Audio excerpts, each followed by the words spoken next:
Welcome, everybody, to Tuesday night. We're here with the Wrestle Talk podcast, as always. Looking forward to a really great night here. And we got the one and only Luke Roberts joining us, ladies and gentlemen. How you doing, Luke?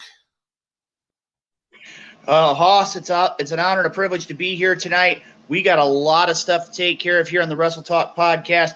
We want to thank each and every one of you for turning out tonight and watching us right here on Facebook Live. You can catch us on all forms of social media. Also want to give a shout out to those of you WrestleTalkPodcast.com for all those that are following us from the Wrestle Talk podcast stream.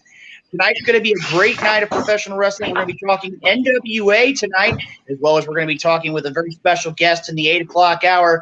Ladies and gentlemen, I want to go ahead and announce the third member of our broadcast team here this evening. He's right here alongside of us. Nightmare Jones, how in the world are you doing tonight on the Wrestle Talk podcast? I am doing absolutely amazing. I cannot complain. It's a beautiful night outside. How the heck is everybody doing out there? Nightmare Jones is ready and pumped. We got Captain D Capitate. We got Luke Roberts coming on talking about NWA, how amazing seeing NWA at the Chase. Trevor Murdoch is the NWA heavyweight champion. He defeated Nick Aldis. That is a feat in itself. There are many people that have tried to take that belt off of Nick Aldis, and Trevor Murdoch is the one that has done it. And he did it for Lance Cade and for Harley Race. Boom! How was that? Well, Jonesy, I got to tell you right now, we've got a great night of professional wrestling action, and I got to tell you, before we get tonight started, I mean, again, we've got a lot of great things to come. I do have to be the bearer of bad news, and I don't know. I know I had spoken with Renee earlier today. I've really been reflective today. Before we get tonight's show started, I do want to reflect on the career and the life of a very good friend of mine, a man who's been on the Wrestle Talk podcast. I believe it was back on episode 214. A gentleman by the name of the Angel of Light, Izzy Blackwell. Now, for those of you that may or may not be familiar with Izzy Blackwell, here's a man personally I've known since 1997. He spent a lot of time in the ring. He wrestled for a lot of promotions throughout the Midwest. He was a part of the tag team known as Power Trip. Wrestled a lot of promotions. Had the opportunity, I remember, in 2004 when he was on his quest to become the Mid-America Extreme Pro Wrestling American Heavyweight Champion. And he was finally that goal. He had the opportunity to wrestle Madman Pondo. He wrestled in countless promotions throughout the Midwest. And even after he had to step away from the ring, he still made it a point to give and share of his knowledge of professional wrestling to the new class of professional wrestlers. And unfortunately, as many people saw on social media here today, Izzy Blackwell passing away. I got to tell you right now, had an opportunity to talk with my wife. I talked with our broadcast colleague, Chris Rodell. I got to tell you, simply put, one of the most genuine, honest people that I've ever met in professional wrestling. It was a man, when he came on the show, I got to tell you right now, guys, I had a great time listening to the show and being a part of the episode with Izzy Blackwell and talking about his son and the future of professional wrestling in the Blackwell family. But I got to tell you, the honesty to me was the time I got to spend after the interview with Izzy Blackwell and had an opportunity to talk about a lot of things. And one of the things that really holds true to me is the idea of where when you're in the world of professional wrestling, you share a locker room with a lot of professional men and women, wrestlers, referees, announcers, you name it. There's a wide variety of people who are in the professional wrestling locker room. But I'm going to tell you right now, I had the opportunity after that episode to talk with Izzy Blackwell, and I spent close to 2 hours on the phone with him.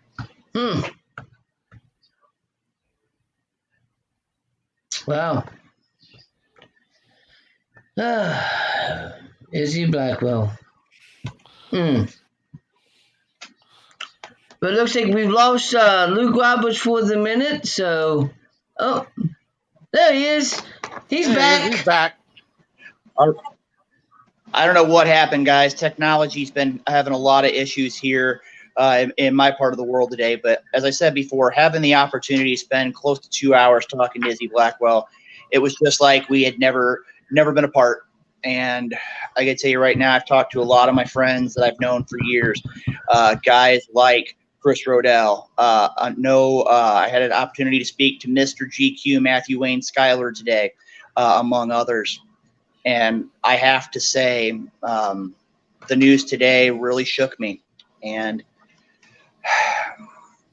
I got to say right now, ladies and gentlemen of the Wrestle Talk podcast family, and everybody who's watching the program here tonight, I ask that you all please show respect to the life, time, and career of a great professional wrestler here in the Midwestern United States, the Angel of Light, Izzy Blackwell. And at this time, we would like to go ahead and toll the bell 10 times in honor of Izzy Blackwell.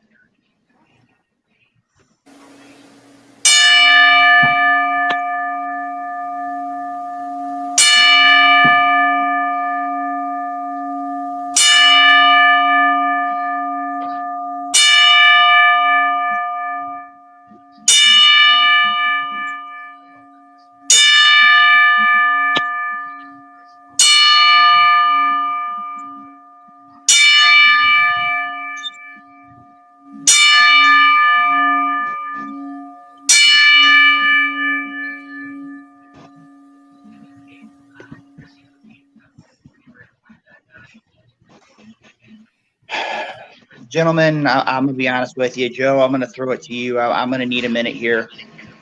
I'm going to go ahead and throw it to you. We got a lot of great stuff tonight. Jonesy, why don't you go ahead and take over, bud? Yeah, man, we do. We've got a lot of stuff going on tonight. Captain D Capitate's coming on. A man that me and John Haas know all too well from the EPPW shows, and just don't call him Captain Crunch. I'm saying that right now.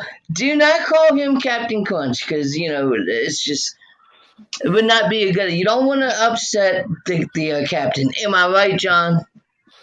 Yeah, he's not too fond of that name, a lot of fans like to disrespect him and call him Captain Crunch, but he's not very fond of that, and I don't recommend trying that.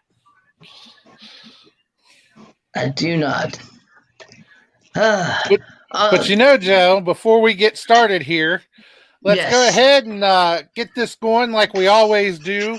Let's start out with that brand new Wrestle Talk intro that we have here, the way we always started out. Good evening, wrestling fans, and welcome to the Wrestle Talk podcast. For the next 2 hours, we will bring you the latest pro wrestling news, in-depth analysis of all your favorite promotions from across the globe, and much, much more. We will also bring you exclusive interviews.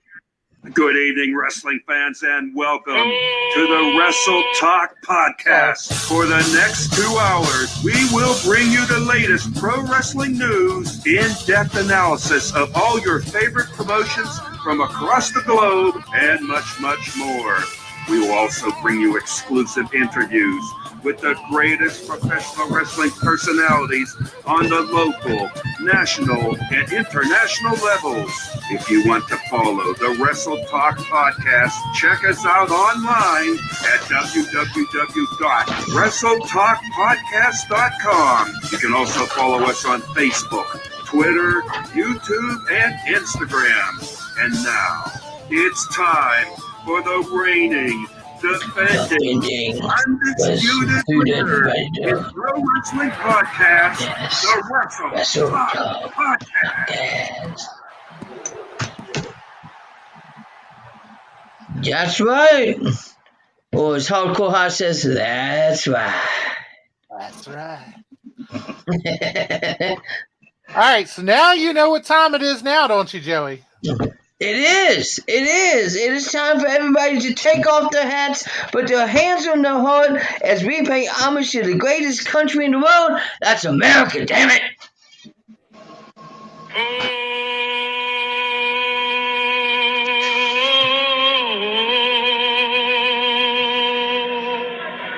Oh, say, can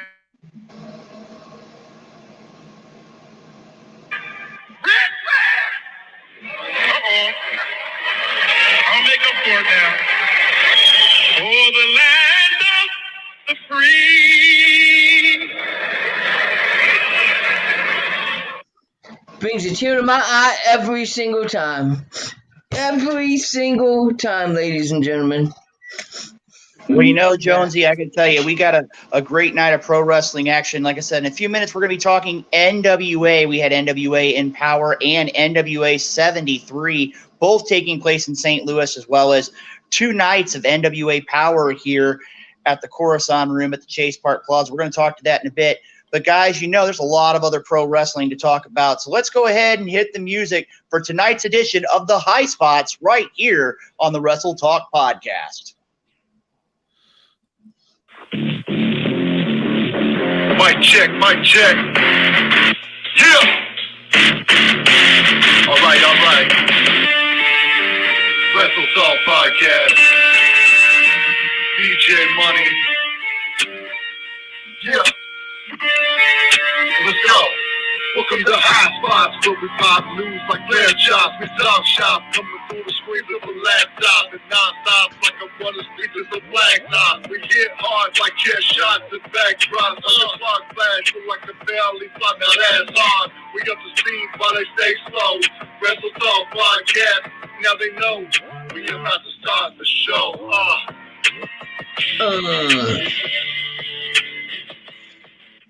All right, ladies and gentlemen, welcome to tonight's episode of The High Spots right here on the Wrestle Talk Podcast. And please make sure, as we're talking about these great topics here tonight on the Wrestle Talk Podcast, make it a point to send us your messages, send us your questions.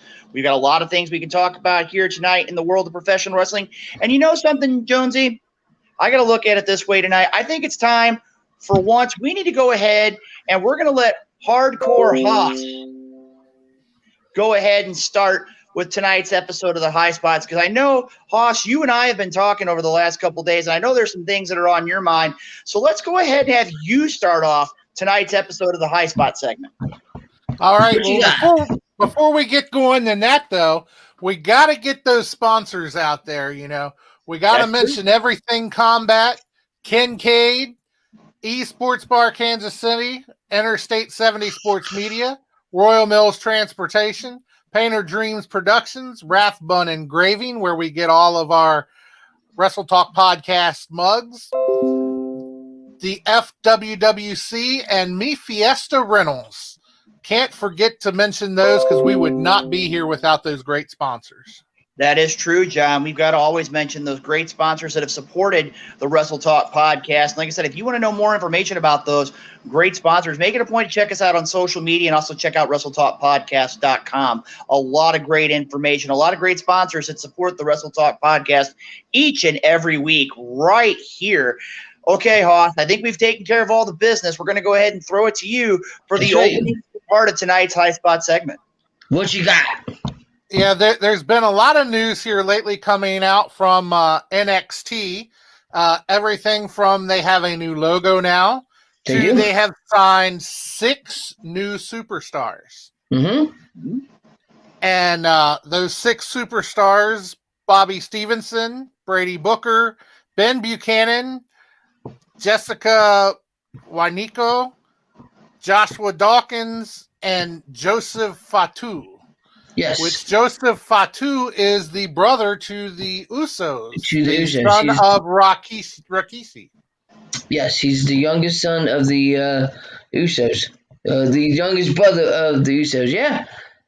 You know, it's definitely interesting. I see where they're going with NXT. They're going towards more wrestlers, more people that don't have a background in wrestling, because a lot of the people that they signed have backgrounds in other sports. So I think that what they're trying to do is kind of have their own homegrown talents instead of using talents, you know, that have been used in other places and have their names known in other places. They want them to make their names known, I guess, in NXT. Well, guys, I got to tell you right now, the first thing is when I saw that potential new logo, I've grown accustomed to the NXT logo. I like the NXT logo. The way that it is right now, I like it. I don't think it needs a change. I really don't. And again, you got a lot of great people coming into this class at the Performance Center. But I'm going to tell you right now, there are a lot of great men and women that are out in the professional wrestling world that are out there night in, night out, honing their craft. And I'm going to tell you right now, to me personally, now that you're seeing some of these, and I mean, again, I'm not going to discredit them. They all have a lot of great abilities. They've got a lot of great skills. They have, in several cases, a family pedigree in athletics. But to me, when I sit down and look at it, I still feel that the word is professional wrestling, and you need to get people who are in there and care about professional wrestling.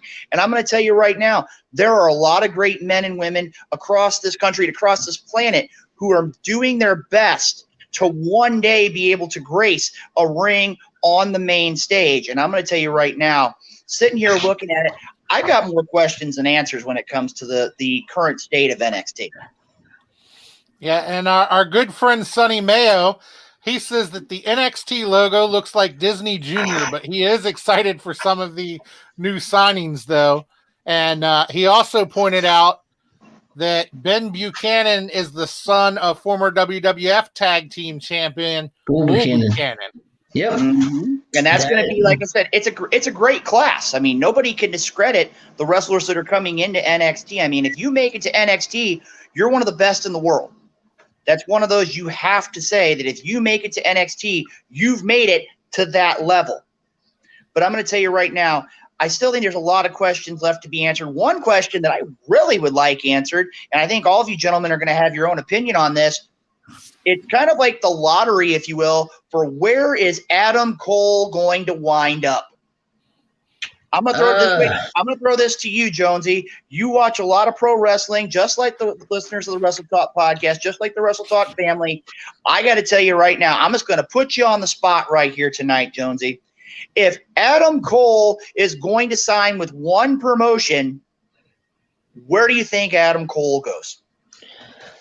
Anywhere but AEW. And I'll tell you why. It's not that I don't like AEW, because I do. But the problem is that AEW has already signed so many wrestlers, and I feel Adam Cole would just get mixed in with all these wrestlers. I don't see Adam Cole having nearly the main event status in AEW that he had in NXT. I don't see it. You know, when he goes to NXT, he's going to have, you know, the likes of AEW. He's going to have the likes of John Moxley, Hangman Page, Kenny Omega, and I don't see him having the same star power. So I would rather him go to a place like maybe Ring of Honor, Impact Wrestling, New Japan Pro Wrestling, any of those, just not AEW.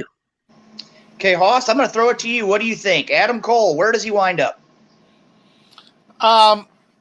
You know, I still think, because Night Owl and I talked about this a little bit last week, and, you know, I still think Adam Cole could show up on the main roster, you know, when they do the draft in October. Well, I'm gonna ask you this way, Hoss, and I mean, again, it's just I'm not trying to play the bad guy here, but I'm going to throw it out here. Do you think realistically we see the idea of having an Adam Cole sit on the sidelines for 6 to 8 weeks? It's not ideal for that to happen, but even if he signs with somebody else, you know, he's still got to sit on the sidelines for a while due to that non-compete clause. He doesn't have one. Yeah, he is, from my understanding, and I agree with Jones here, he's a 100% free agent. If he doesn't have it, because of how his contract was ended, you know, without them knowing that his contract was already up. He doesn't have a no. He can show up on AEW tomorrow night.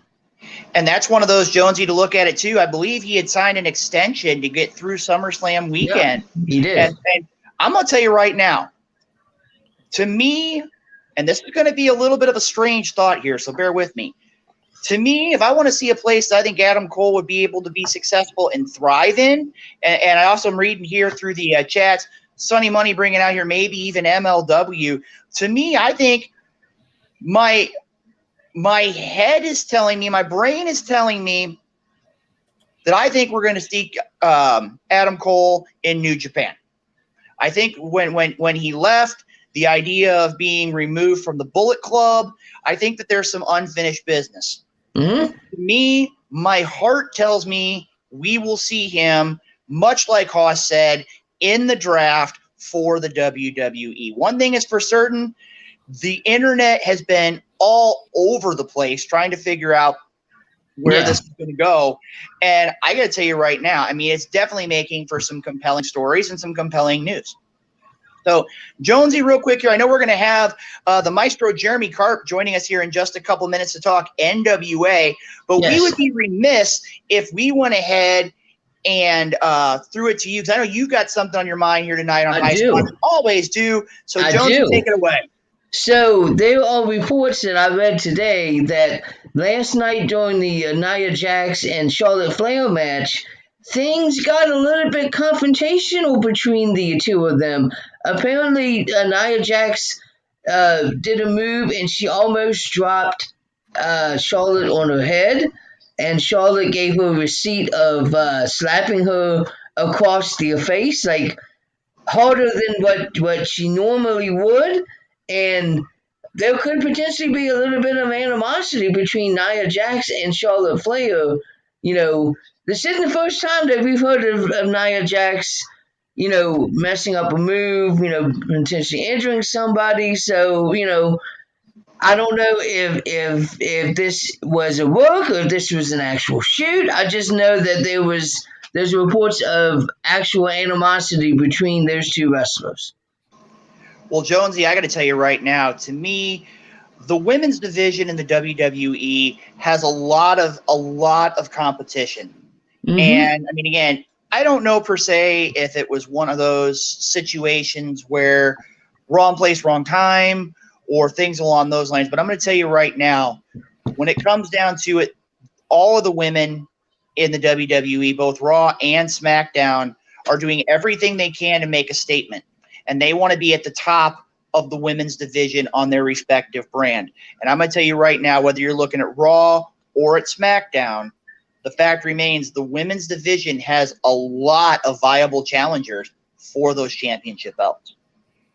Absolutely. Would you like to add in on this discussion? I'm sorry, my attention got diverted somewhere else real quick. Okay. We're talking women's wrestling. We were talking about last night on Monday Night Raw, Charlotte Flair, Nia Jax. I don't know if you have any input about the situation that took place last night regarding these two women inside the squared circle.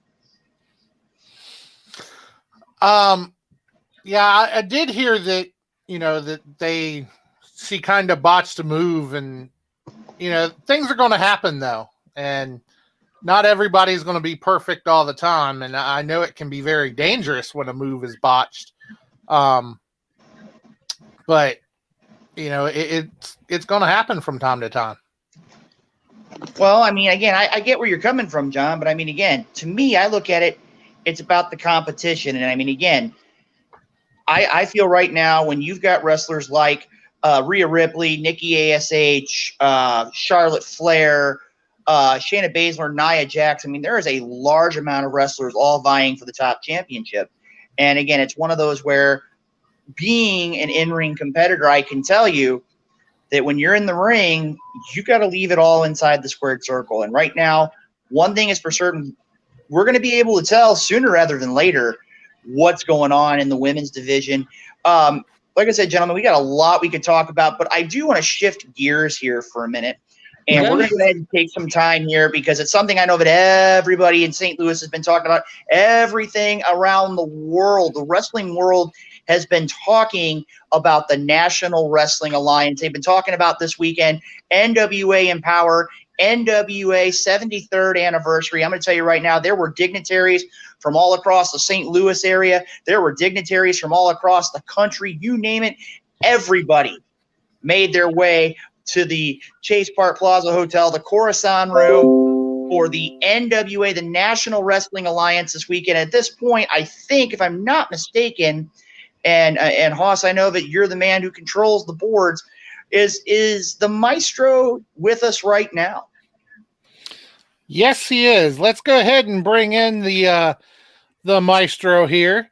What is up, gentlemen? How are we this evening? How are you doing, maestro? It's good to see you, my friend. It's always great seeing you guys. You know, it's kind of rainy outside, but you know what? That can't put a damper on my mood because Luke knows as well as I do that NWA 73rd anniversary show was one for the ages.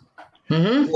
Well, Jeremy, I'm going to tell you right now, not only was NWA 73 a great experience, but also NWA Empower, NWA's first all-women's pay-per-view, Absolutely really brought a lot to the table. And gentlemen, I've got a few things I want to talk about here as it relates to the Empower event. And first of all, I got to give kudos to the NWA for putting together such an extraordinary event. The first thing I've got to look at is the women's tag team division now having new NWA women's tag team champions, that being the Hex, defeating, looking here, just double checking my notes, looking here at defeating Red Velvet and Kylan King in the finals, two individuals who are very well known in AEW. Gentlemen, my question to you is, do you have any thoughts on the Hex becoming the new NWA women's tag team champion? I gotta be honest, I'd have to look into it because I don't even know who the Hex is. The Hex is Allison Kay and Dominican Dynamite Marty Bell, who I believe has the program. Okay, so I know both of those then. I know both of those. Allison Kay was in Impact Wrestling for a while, so yeah, okay. Okay. Maestro, I know that you have a little bit of knowledge, and we're going to talk a little bit more about the Hex in a little bit. What are your thoughts about the Hex being the brand new NWA Women's Tag Team Champions? I mean, I think they have showcased great chemistry in the ring over the past few weeks. And, you know, I'm particularly a fan of Marty Bell since her time in TNA, or I guess now we call it Impact Wrestling. So I think it is awesome to see them as the new NWA Women's Tag Team Champions. I would agree with you there, Jeremy. The Hex is a great tag team, and to see Allison Kay and Marty Bell with those tag team championships really was a very important step in the NWA and the women's division. Next thing I want to talk about here, and a lot of people have been talking about it online, the retirement of Awesome Kong. I got to tell you, I've had the opportunity to be on events with Awesome Kong, and I'm going to tell you right now, to see her retire in the ring, standing basically face-to-face with Gail Kim, one of the people she considered to be her greatest foe inside the ring. Guys, I got to tell you, have an opportunity to watch Empower. It was pretty sad for me because, like I said, Awesome Kong is truly awesome, and I have to say she had an outstanding career inside the ring. Yes, she did. She absolutely 100% did. She had a great career. You know, she was in the TV show Glow, so absolutely. Okay, Maestro, your thoughts on Awesome Kong and the career that she had inside the professional wrestling ring? Well, you know, I think it was very fitting that Awesome Kong basically retired right in front of Gail Kim because, first off, in my opinion, Gail Kim should go down, and in my mind, will go down as one of the greatest women's wrestlers of all time. And, you know, that's definitely something that people who watch more than one promotion would definitely agree with, because she definitely made a name for herself in other promotions outside of WWE. As for Awesome Kong, you know, like Nightmare Jones had mentioned, she was in Glow, which is a fantastic show. I'm not going to lie. But I think she also made herself worldwide renowned, traveling and just becoming a dominant force in women's wrestling at a time when there was that big, you know, for lack of a better term, evolution, you know, that big shift in what the style of women's wrestling was, from the bra and panty matches to straight up technical and power wrestling matches. And Awesome Kong and Gail Kim were there through the mix of it, the key parts of it. So, you know, it's sad to see her retire, but I think for me, from my perspective, it's great that she's going out the way she is. You know, being able to stand on your own 2 feet, going in there saying, look, I've done what I've done. You know, it's been a hell of a career, but that's it. And that, as a wrestler, that's what you want. You want to be able to say to yourself when you're ready to go, not being forced out. That's what's important. And her wrestling in Impact Wrestling she was absolutely dominant. And in Impact Wrestling, that's where I first found out about Awesome Kong or Amazing Kong, whatever you wanted to call her. And, absolutely great stuff. I would agree with you, Jonesy. Like I said, Awesome Kong, great career, and it came to a conclusion at Empower this past weekend. We also have to look at the Impact Championship match between Deonna Purrazzo, the Virtuosa, taking on Melina. And I got to tell you right now, I had done a little bit of reading. I was wondering what was up. Melina going into this matchup with, from my understanding, a torn ACL. Oh, shit. That's true. Wow. And manages to go out there and give up a valiant effort, but winds up ultimately submitting to the Virtuosa. I got to tell you, I've been in the ring. I've suffered my fair share of injuries inside the ring in my career, but I have to give props to Melina for being able to go out there and give her best effort with a severe knee injury like that. Mm-hmm. An ACL injury is the type of injury where, you hear it from a athlete's perspective, like in the NFL or something, where they're out 12 months or longer. I mean, and as for a professional wrestler who's obviously, especially one as athletic as Melina is, who's constantly very acrobatic, moving around the ring and everything, to go out there and put on one hell of a match. And like you said, Luke, ultimately falling short, but still nothing but the utmost of props and respect for going out there with the torn ACL, because it was still a very well worked out match. And, unfortunately she did come up short, but it is what it is. And now she's got time to really work on healing up that ACL. Yep. Well, like I said, we're going to kind of stay with the championship gear here for a minute and talk about a match a lot of people were kind of downplaying a little bit going into NWA Empower, and that was Camille, the NWA Women's Champion, taking on Layla Hirsch, legit Layla Hirsch from AEW. I got to tell you right now, as a wrestling fan, I was thoroughly impressed by both competitors here.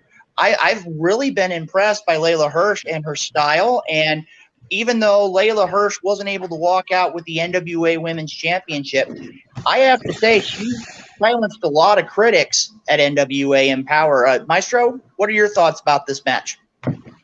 I mean, first off, when you're about 4'11", and I'm not joking, that is the build height for Layla Hirsch. The odds are definitely stacked against you going into the ring against any opponent. And if you watch AEW Dynamite, you've seen her on there and compete, and she's put on great technical matches. She's got that big energy, and I love the adrenaline that she gets going, and the crowd's always behind her. But, she goes in there and she puts on a hell of a match with Camille. And, it's another instance, she comes up short.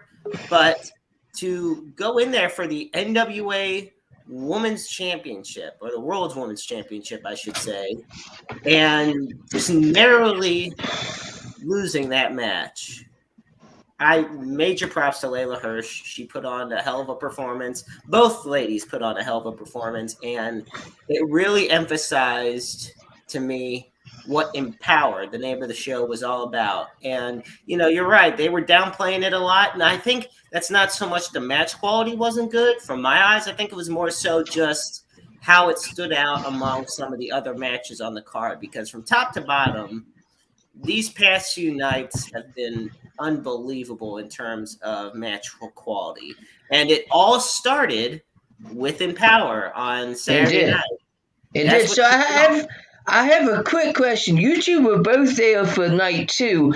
What was it like being in the chase with all those NWA fans?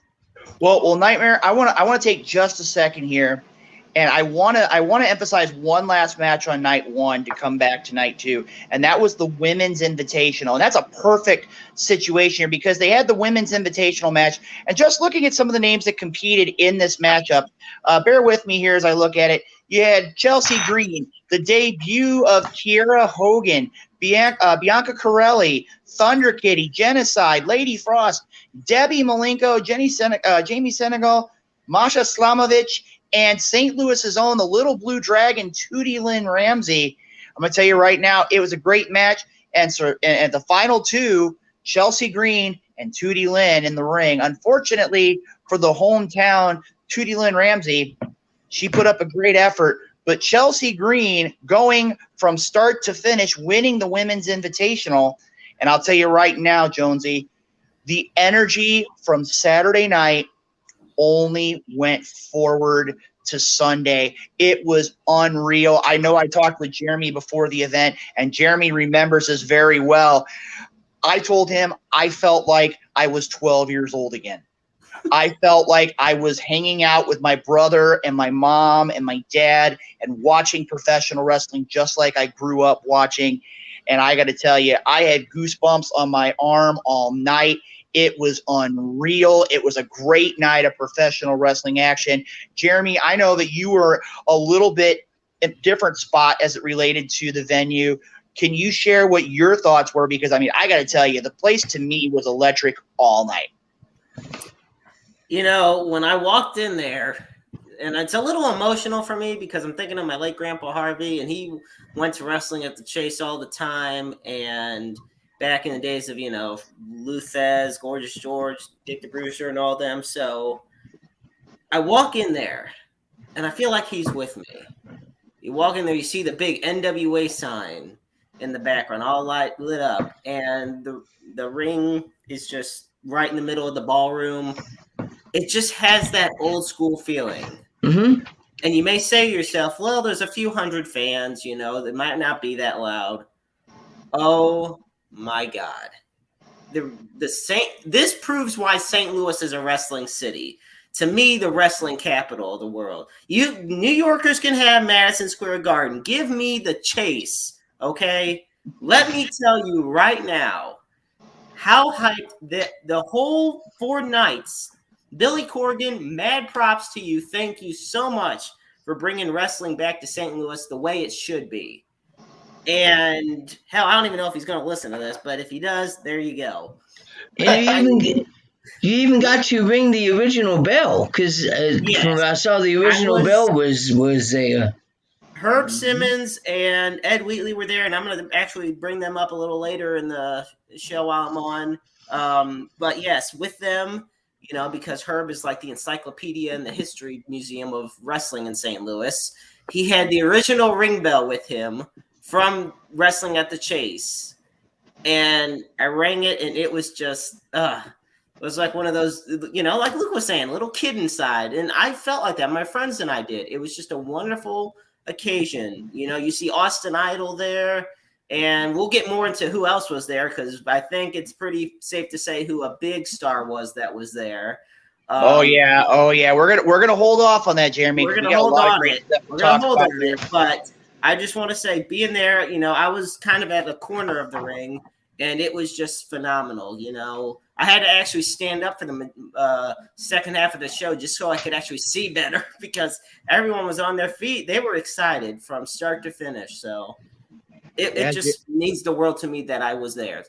So, Jeremy, I got to tell you right now, man, I couldn't agree with you more. When I saw those 3 block NWA letters across the middle of the ring, I had a flashback to Starrcade 83. And we're going to talk a little bit about that later on, too. I know you and I had the discussion. But let's go ahead and look at some of the matches. To start off the night, a triple threat match, Tom Latimer, Tim Storm, and Crimson in a hardcore match. And I got to tell you, I don't recall the Chase ever really having a hardcore match, but these 3 gentlemen pretty much took any possible weapon they could. Let's see, tables, ladders, chairs, trash can. I think at one point, correct me if I'm wrong, Jeremy, but didn't Tim Storm and Crimson exchange shots with leather belts? So, yeah, Crimson took off his belt, but then Tim Storm took the belt off the referee gave Tim Storm his belt, and it just went. It was like a whip back and forth. And you know, the name of the match was, if I remember, yep, here it is, the Brawl in the Lou match, and it really lived up to the name. You know, you see him diving off ladders, and it was a great match to kick off that card. As far as the main show, you know, we had Couple good matches early on in the pre-show, but as far as to really kick off the whole thing, man, what a triple threat match we had. Well, Jeremy, I got to tell you right now, and I know Nightmare Jones is making it a point to kind of check out all the great listeners of the Wrestle Talk podcast who are sending messages here. And again, if you send messages, make it a point to send them. We'll share them right here. So you can see that sports ticker kind of running underneath the screen here. I got to tell you right now that we're going to talk about a little later on, with a win on Sunday night, does this possibly have an opportunity to lend Tim Storm to have a chance to possibly be in the consideration for an NWA World title shot? I mean, he is a former NWA World's champion. He did, if I'm not mistaken, lose the title to Nick Aldis, and he even gave up his opportunity. My question is, does this now open the door for Tim Storm to add himself to the growing list of challengers for the NWA World Championship? I mean, that's a lot of stuff that's going to have to be answered coming out of this weekend here in St. Louis. Now, the next match, Jeremy, I'm going to throw it to you because I know you got a lot of input on this matchup. Some people could say a generational women's matchup between one of the best of all time, taking on a wrestler who many say could very well be the future of professional wrestling. That was Mickie James and Smiley Kylie Rae. Jeremy, I know you got a lot of input on this one. You got a lot to say, so I'm going to go ahead and throw things to you to talk about this matchup.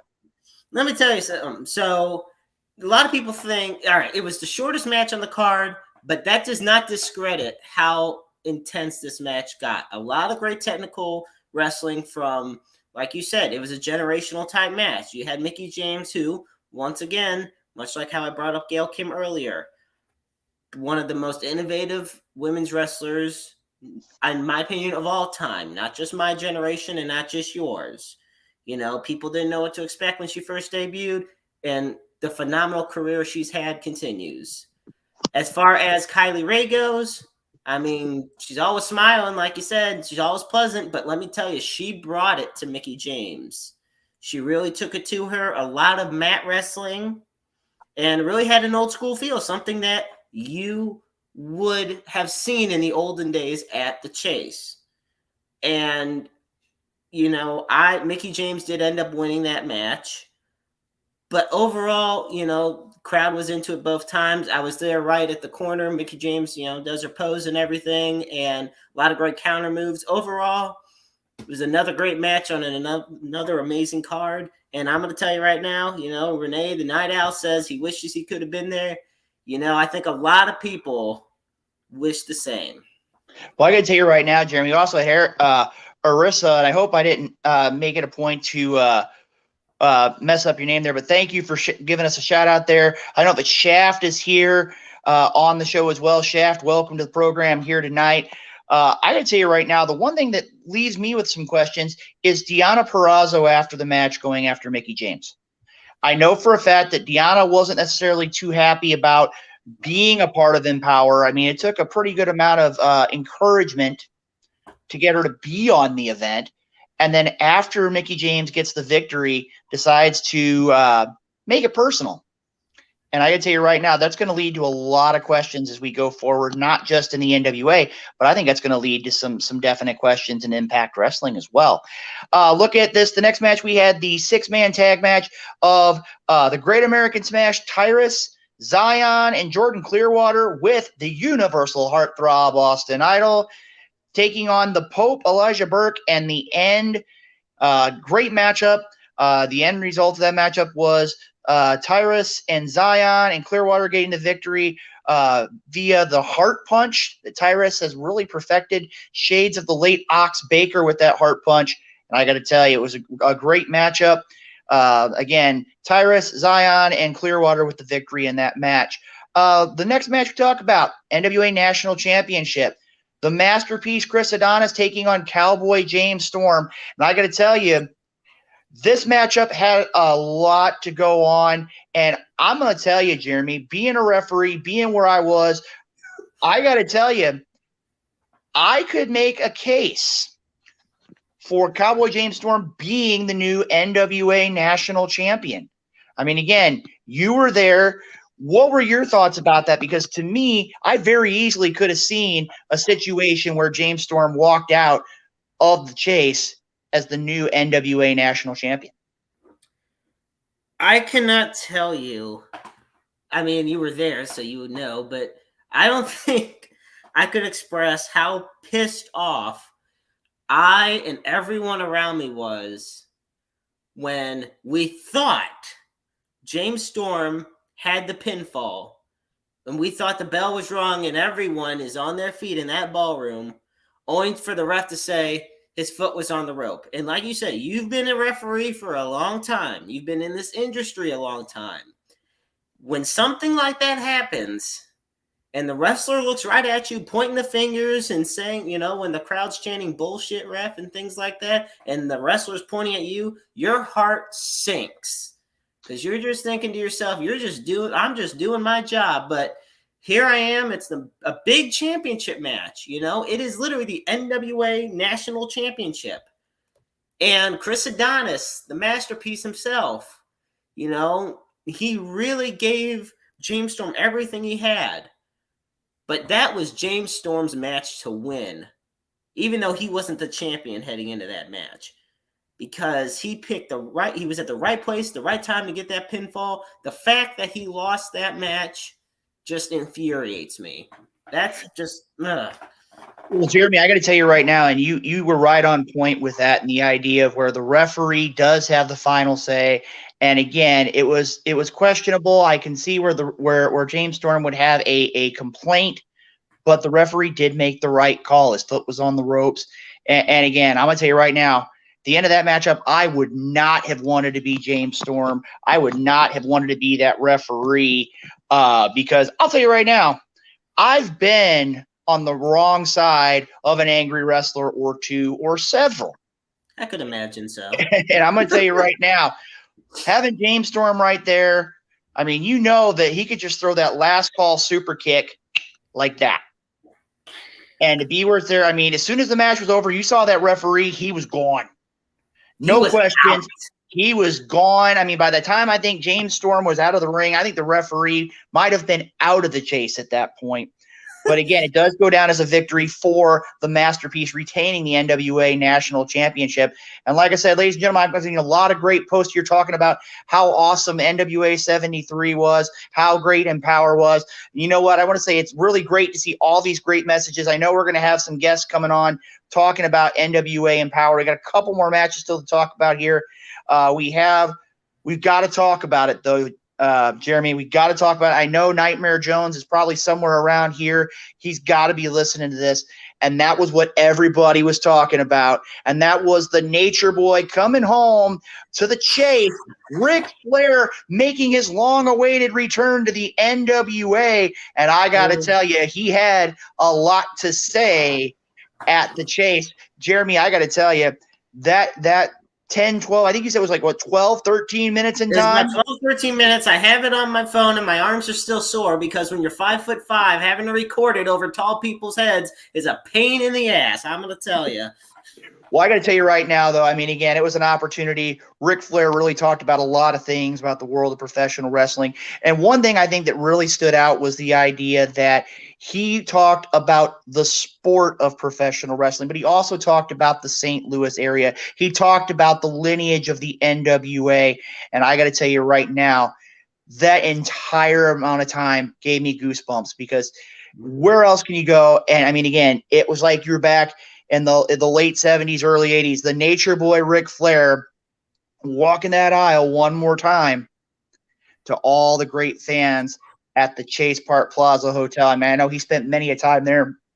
And I'll tell you, if you weren't an appearance, make it a point. I think you can still catch it on Fight TV. Make it a point to check it out because he kind of gave you a roadmap of St. Louis. He talked about a lot of establishments in the St. Louis area and talking about other establishments as well.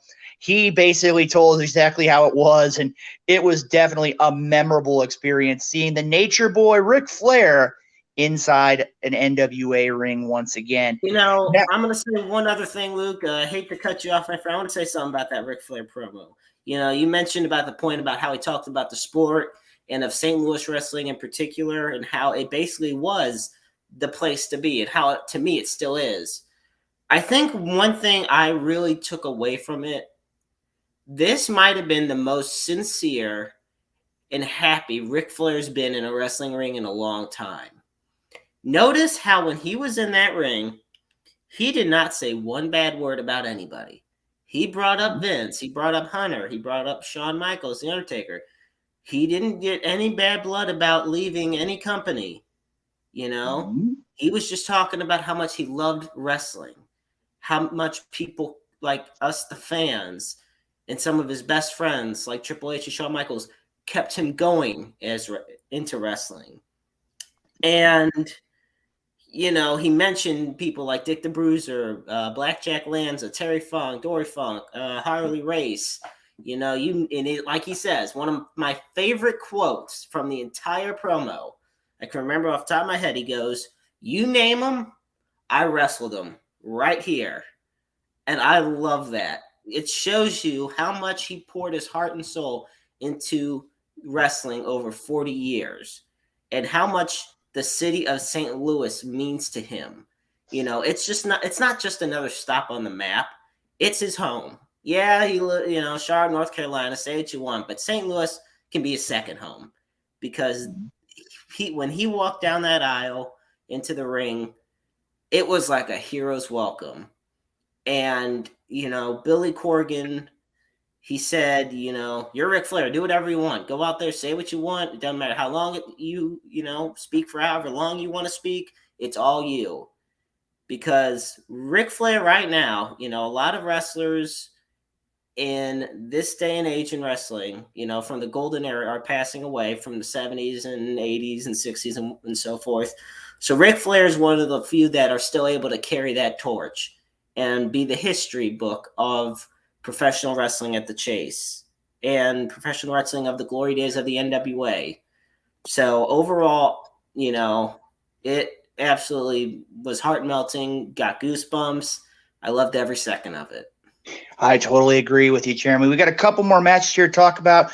The Battle Royal, which I believe was supposed to be a 14-man Battle Royal, turned into a 15-man Battle Royal with Michael Judas joining the Battle Royal. He wound up getting the victory, last eliminating JTG. Like I said, I'm looking at the message here. I haven't heard anything to the event of that just yet. I know there's a lot of great action that's going to be taking place here in the St. Louis area in the days and weeks to come.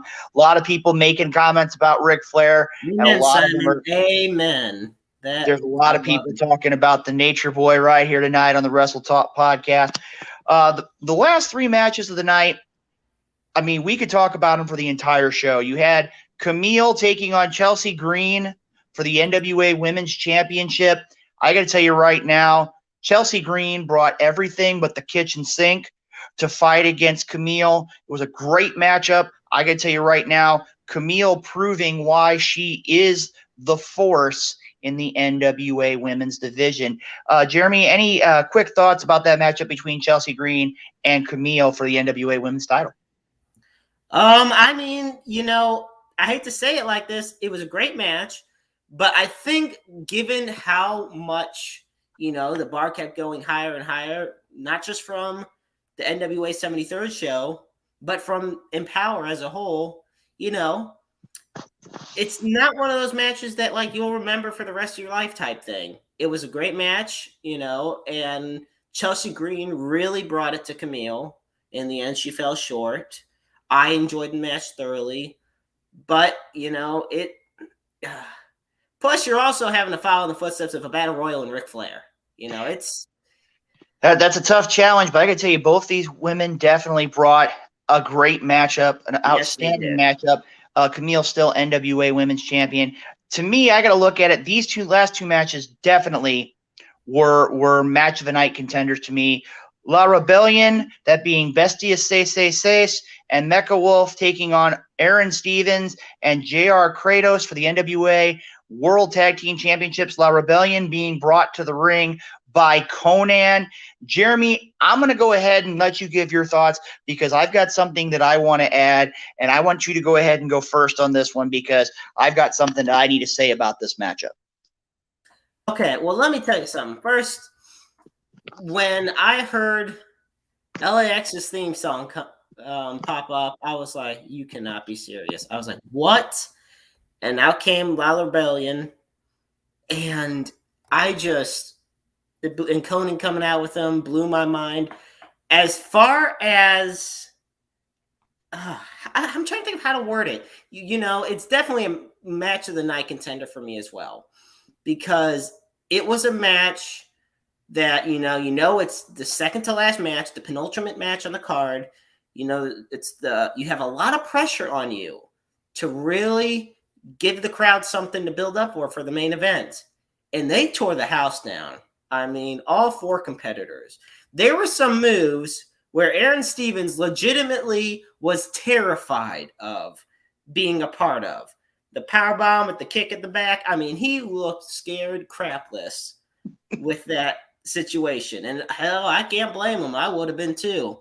But these four men tore the house down. Seeing that, it was a complete shock to me that La Rebellion actually won the tag team championships, which made it even better. I love it when I'm in for a big surprise when it comes to professional wrestling. And they brought so many different styles in the ring, some between technical, luchador, high flying, all of it. It was just an outstanding match from top to bottom. Jeremy, I'm going to tell you right now, I could agree with you. You brought a lot of styles, but one thing that you actually left out, and I'm going to go with the 30 plus years of wrestling experience here.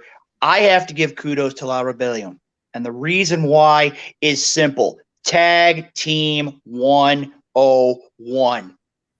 They isolated the ring for the majority of the match. They made sure they kept one wrestler inside the ring. They used all this offense, and it just kept going and going and going. And I'm going to be honest, I've seen a lot of Aaron Stevens. I've seen JR Kratos. They are a great pair of wrestlers. But I got to tell you right now, La Rebellion made it a point that not only did they bring their A game, but they went out there and they brought pro wrestling. And I think it was one of those days. I think that Stevens was expecting more of a high flying contest. And these two gentlemen came in and they blended mat wrestling. They blended power wrestling. They blended strikes. They blended lucha libre. They blended every possible style.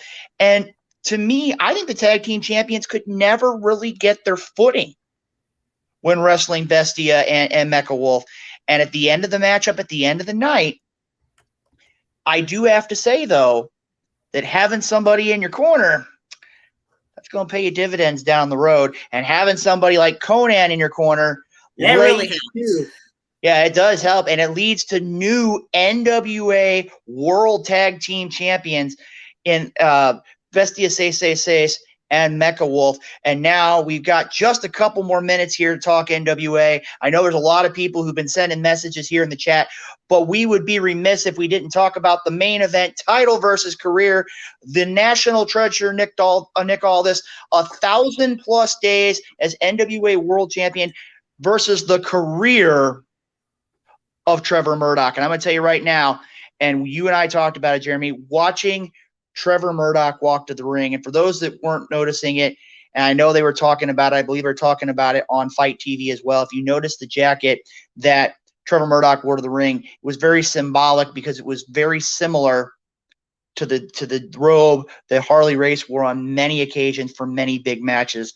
And I got to tell you right now, from the very beginning of the matchup, the referee let him know this is what it is, this is what's going on.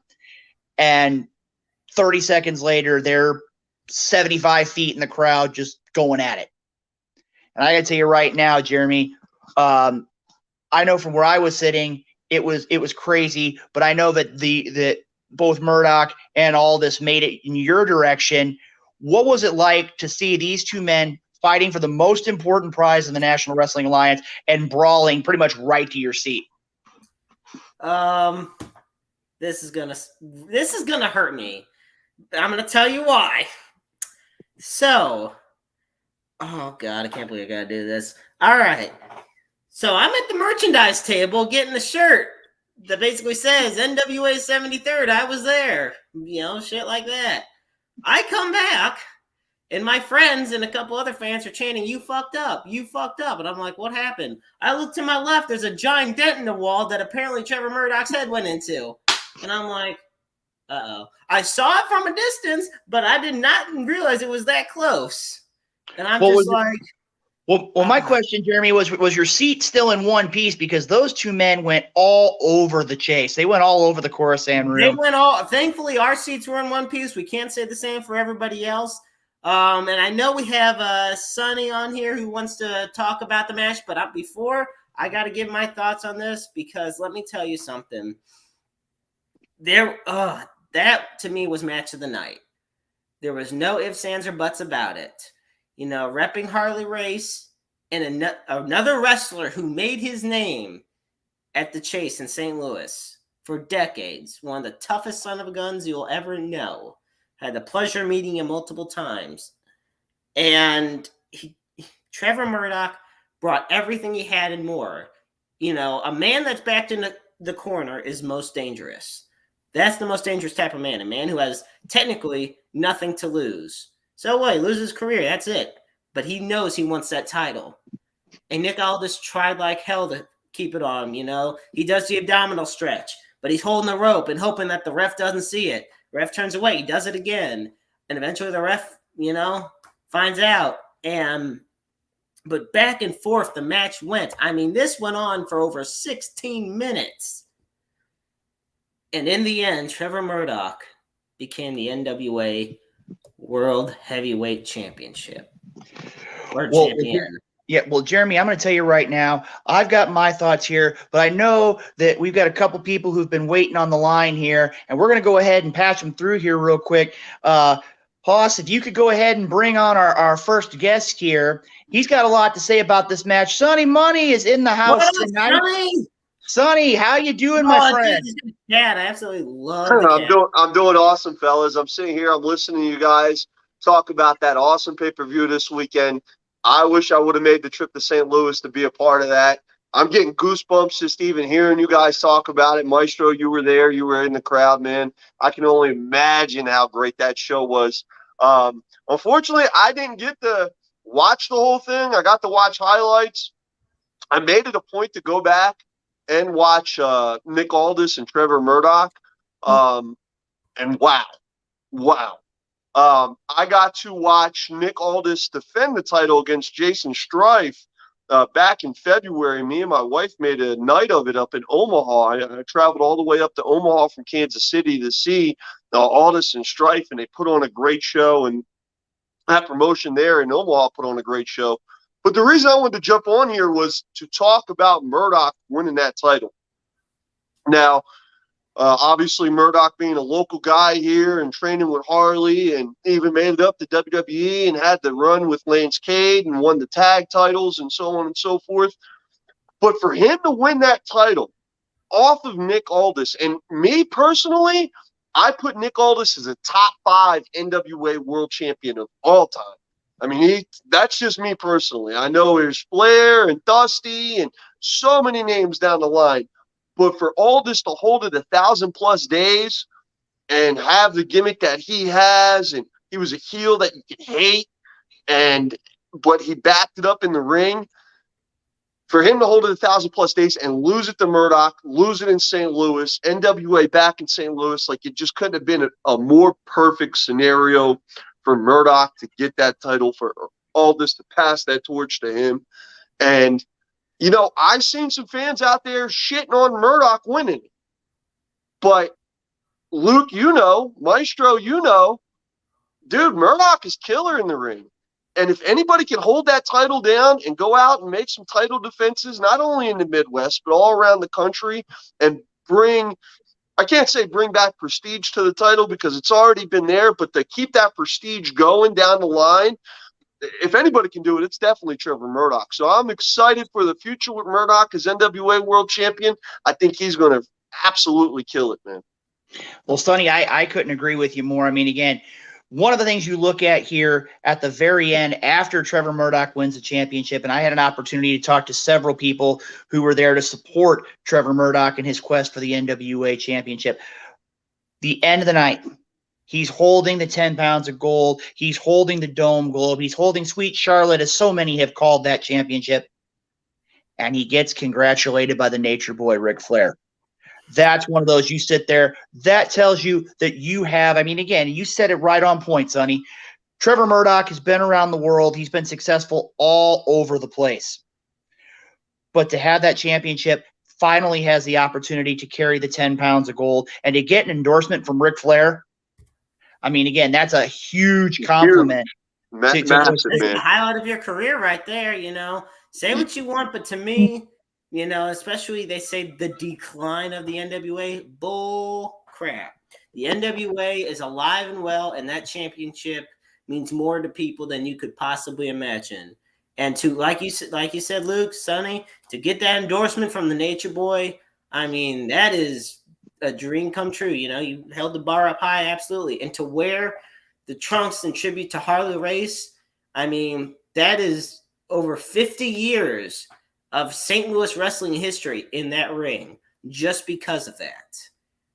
And the crowd went wild. And, for that whole show, guys, fans like us, fans who tune in every Tuesday for the Wrestle Talk, Luke, you helping host it, and Maestro, you giving your knowledge on this, hardcore wrestling fans like that, what I got to say here is a big shout out to Smashing Pumpkins frontman Billy Corgan, man, for bringing back that NWA name, prestige. That, look, I got goosebumps. And I'm not, I'm more of I grew up on the East Coast. I grew up with ECW. I grew up with the high spots. I didn't grow up in the Midwest, but I respect it. And I know what it is. And what Billy Corgan is doing with the whole NWA for these past couple of years is massive, man. And for him to do that in St. Louis, I hope he does it in Kansas City. I hope we see something in Memorial Hall, because Memorial Hall just has just as many memories with Dusty and Ric Flair as St. Louis does. So hopefully, fingers crossed for me and Night Owl, not a 4-hour drive to St. Louis, just right down the street downtown Kansas City. Maybe we see something in Memorial Hall Day. But massive shout out to Billy Corgan for bringing back the NWA and making it what it is today. Well, Sonny, I got to tell you right now, man, I had the opportunity the last time you guys came to St. Louis, and like I said, being able to sit down and hang out with you guys and talking about stuff. Maybe we can get you guys down here for some more toasted raviolis. Oh, don't be talking about the toasted raviolis. Hey, the toasted raviolis and the cannolis, man. Of course, that got Joe in here. No. Hey, I need to come back to the Chicago area, like when we went for NatchaCon, so I can go to that restaurant again. Oh, I agree with you, Joe. It was a great time. Sonny, always a pleasure to see you here tonight on the program. Thank you for giving us your input. And we'll, like I said, make it a point to talk with us soon. We got Hardcore Hoss joining us back on here as well. Gentlemen, I got to tell you, NWA 73 was a great night of professional wrestling. Empower, a great night. And you still have 2 nights of the NWA Power is taking place. I believe it's taking place right now at the Chase as well. A lot of great things taking place. Guys, I got to tell you, it was a great night. We have a great night here tonight, too. We've got a lot of stuff going on here. I know, Joe, correct me if I'm wrong, in about 10 minutes, we're going to have our guest on the program for an exclusive interview, too. That's right, Captain D Capitate. Great guy. I've worked with him multiple times in EPPW. He's a manager. He's an actor. So it's gonna be a lot of fun. Like I said, I could agree with you 1,000% on that, Jonesy. Well, you know something, guys? We got to make it a point. There's a lot of great people who are going to be coming out and supporting great professional wrestling here in the Midwest. But I got to tell you right now, too, we also got to make it a point. We're going to be talking about Captain D Capitate in a little bit. We've also got some upcoming wrestling news we're going to be talking about in the second hour. You know what, guys? As great as it's been, and I got to tell you right now, it's a great time being at the NWA. I'm going to tell you right now that we're going to have a lot to come to the second hour. I know that, Joe, you're ready for a great interview. Hoss, I know you got a lot of great questions to be asking of our guests tonight. So you know what, guys? I think it's time. Like I said, we got about 5 minutes, about 8 minutes. I apologize until we get to our featured guest. You know what, guys? I think right now, just so we can make sure that everybody's ready to go for a great interview, I think we should just go ahead and take a break.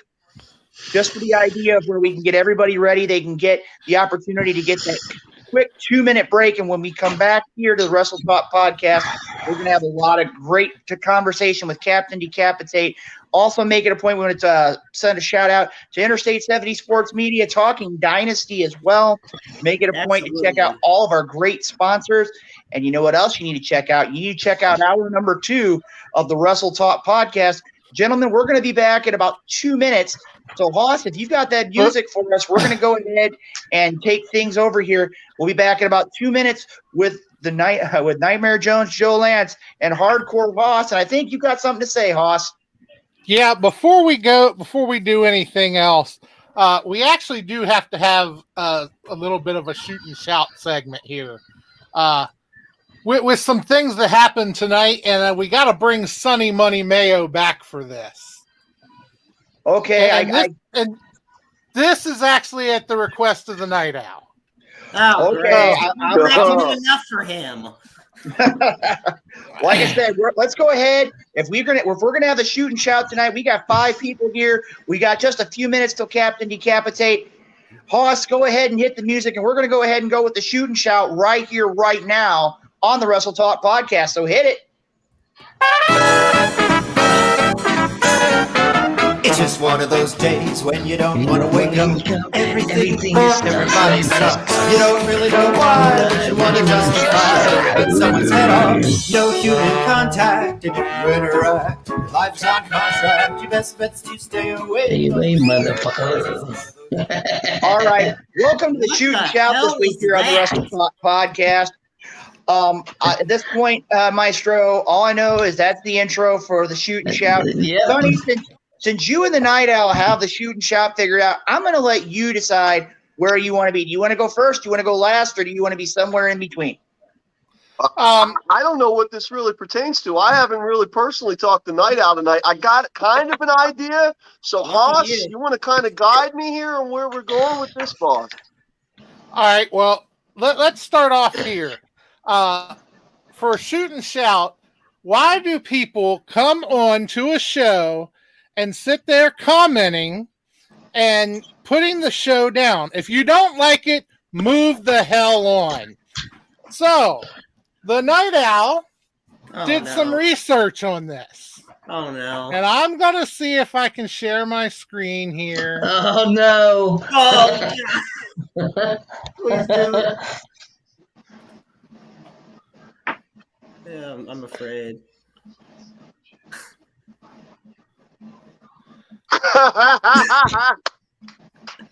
Yeah. This is our troll for the night. Yeah. We need to hand out an award. Oh, my goodness. All right, so that's about accurate. That's really accurate. That's good job. Good job by you guys. Yeah, I'll go ahead and jump in on this. At the beginning of the show tonight, I was in the comment section, and this bum, and I will say he's a bum, this bum is getting on there as you guys are putting on an entertainment segment, an entertainment show. This guy's on there going, I'm not impressed. You guys are boring me. You know, I told him, oh, boring you? Like you bore people when you're in bed? Come on now. You don't like the show. Go on down the road. Go somewhere else. Because this is Wrestle Talk Podcast, baby. We're talking about pro wrestling, independent, professional wrestling. We're talking WWE, TNA. We're talking wrestling. We're not talking about anything else right now. I'll throw in some football stuff here and there, but I'm here to talk wrestling. And guess what? You guys are the best in the business of doing it. This bum doesn't like it, he can go on down the road somewhere else. You want to learn how to troll, my friend? And this is what I'm going to end off on with. You want to learn how to troll. You don't get in the comment section and you say, hey, this show sucks, blah, blah, blah. No, what you do is when the host of the show, the Night Owl, when his favorite quarterback gets released from the New England Patriots, you make sure you come on the show and you wear that quarterback's jersey. So holler at me, all right? Oh, my goodness. Well, Jones, I don't know if you can follow that one, but we're going to throw it to you because, like I said, I'm really wondering where we're going to go. I definitely can. This has nothing to do with pro wrestling. This has everything to do with fantasy football. I am in a fantasy football group of 16, 17 teams. I don't know how many teams it is. So there's slim pickings, and I had Matt Ryan, and I saw that the New England Patriots quarterback was available. So I dropped Matt Ryan to pick up Cam Newton. And then today I found out that Cam Newton he got released from the New England Patriots. So now I'm back to picking up. I had to pick up I had to pick up Andy Dalton as my quarterback for the fantasy. Yeah.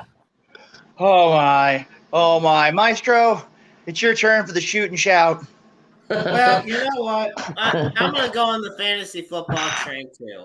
I'm just going to say it. I'm in a 12-team league with my friends, and we made this deal. So we put money in, obviously, because we all have gambling problems. You have money? Yeah, we're doing money. Granted, this show doesn't pay me much, so I figured I'd put it in my own account. Well, all of our funds have to go to Drake Lee, because he's expensive. Yeah. Or Dick Douglas, whatever you want to call him. Anyway, so the first place winner gets X amount of money. Now the last place team, the loser, all the other teams got to go to Goodwill and pick out a random ass outfit for the last place team, and then they made the exception for me, where they would take me to Men's Warehouse and buy me all kind of crazy ass outfit and give me something nice, I guess, because I'm lonely. I don't know, but this is the thing: they do the projections on how you're gonna do in the season. It's just projections, but the bastard projected me to go 1-14. Wow! Like what?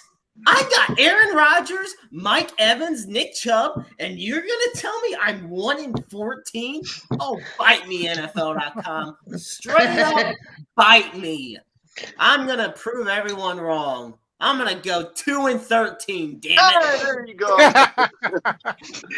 Oh man. Well, guys, I'm going to tell you right now, and I know I mentioned it earlier, and my shoot and shout, it's going to be kind of a little bit of a downer tonight. Again, I want to send a shout out to the family of Izzy Blackwell, longtime professional wrestler and friend, passing away. Just to give you an idea, the man traveled around the country, competing, doing everything he could, training wrestlers. He brought everything to professional wrestling. He was a great in-ring competitor, but I got to tell you, he was an even greater person, and he will sorely be missed. Again, I know it's not my standard shoot and shout tonight, but guys, I got to tell you, Izzy Blackwell is definitely on my mind and my heart tonight. Like I said, I want to extend my condolences to his family, and like I said, Izzy Blackwell will always be missed. The angel of light, Izzy Blackwell, passing away in the past few hours. Gentlemen, at this point right now, we're going to go ahead. I think we've got everything ready to go here. Hardcore Hoss, we're going to go ahead and get things going with the music. We're going to be back in about 2 minutes, and we're going to have our guest, Captain Decapitate, right here on the Wrestle Talk podcast. Hoss, can you go ahead and play that music? Take us to break.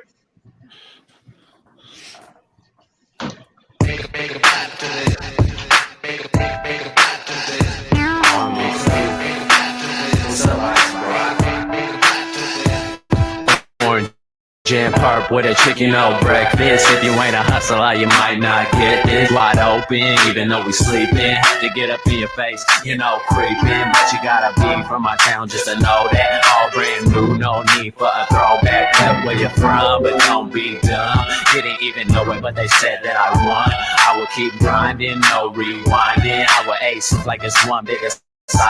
Young Max Saga, hotter than lava. Never tripping on them haters cause they ain't hotter. Pops was a hustler, I swear I'm just like him. Girl, put your titties in my face, that's where I like them. Hey, big heads, but I love big faces. My name is Victorious, I already tasted it. Welcome.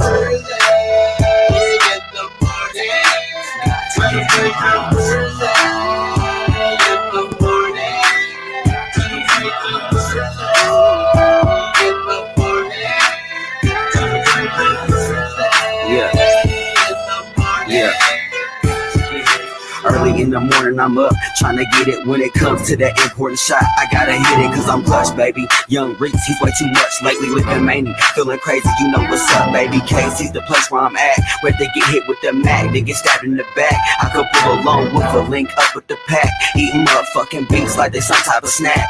And then I hit the club, see the people moving. I be chasing paper while some people still snoozing. If you ain't winning, must mean you're losing. That's taking L's, and that's something I ain't doing. I'm a straight winner from beginner, you should know that. From the killer city, so you know I gotta show that. See the Kush Masters, break it down and roll that. Trying to get some racks, after that, get some more racks.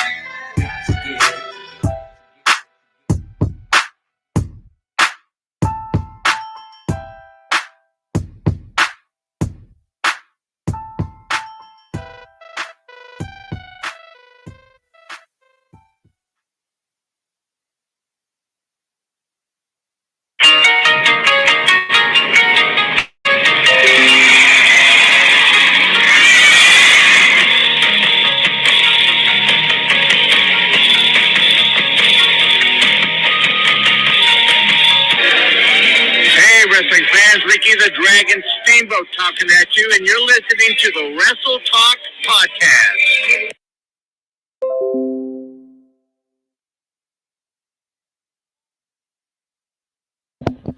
All right, ladies and gentlemen, we are back once again for the second hour of the Wrestle Talk Podcast. That's right. And we had one heck of a first hour. And now we are ready to go with our second hour. Our guest is in studio and waiting to come on. But before we bring him on, let's go ahead and get to our sponsors one more time here. We have Everything Combat, Kincaid, Esports Bar Kansas City, Interstate 70 Sports Media, Royal Mills Transportation, Painter's Dream Productions, Rathbun Engraving, Me Fiesta Reynolds, and the world's premier fantasy wrestling league, the FWWC, ladies and gentlemen. That's right. And I see here that the Nightmare Jones is back, so let's put him back in here. Welcome back, Nightmare. What did you think of that first hour, buddy? Oh, I thought that the first hour was absolutely amazing. Absolutely. The Maestro is back. So I got a question to ask you, John. Unfortunately, Nightmare Jones was not at the WDWA show, but from what I saw from the pictures, did referee Billy get killed by Mike Strong? No, not at this show. Really? I could have sworn I saw pictures of him getting slammed by Mike Strong and Kalen got destroyed, and maybe it was another show. I don't know. That was a previous show. You got to remember, Joe, what they film actually doesn't appear for like a week or two later. So that was a show or two ago that happened. I believe it was another show that you weren't at, though. But yeah, that was a previous show, and they're just now releasing the pictures due to filming. They didn't want to give anything away. Gotcha. Well, And gentlemen, yes, sir. I hate to cut you off, but before I skedaddle, there is one more thing I have to say. What's Try to that? get it before the break.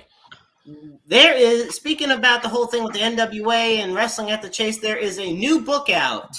And this is where I do my Mick Foley style plug. It is called, well, Wrestling at the Chase. It is by Ed Wheatley. I had the pleasure of meeting him. He's a part of the St. Louis Browns Historical Society. But I had met him and had talked to my old friend Herb Simmons a couple nights ago. And you can pre-order the book at stlwrestlingbook.com. It's $39.95 for the autographed copy. And it is just an in-depth look at the history of Wrestling at the Chase and what began into a near 25-year affair in the Gateway City. So I highly recommend getting that book. I know I will. So that is my final piece. I just want to say to you guys, have an amazing rest of the show. Kick some major ass. I know the guest is going to do amazing as always. I mean, come on. As always. And I just want to wish everybody the best of health. I'll talk to you all later. All right, Maestro. Thank you very much for joining us, and we hope to have you back soon, sir. Yes. All right.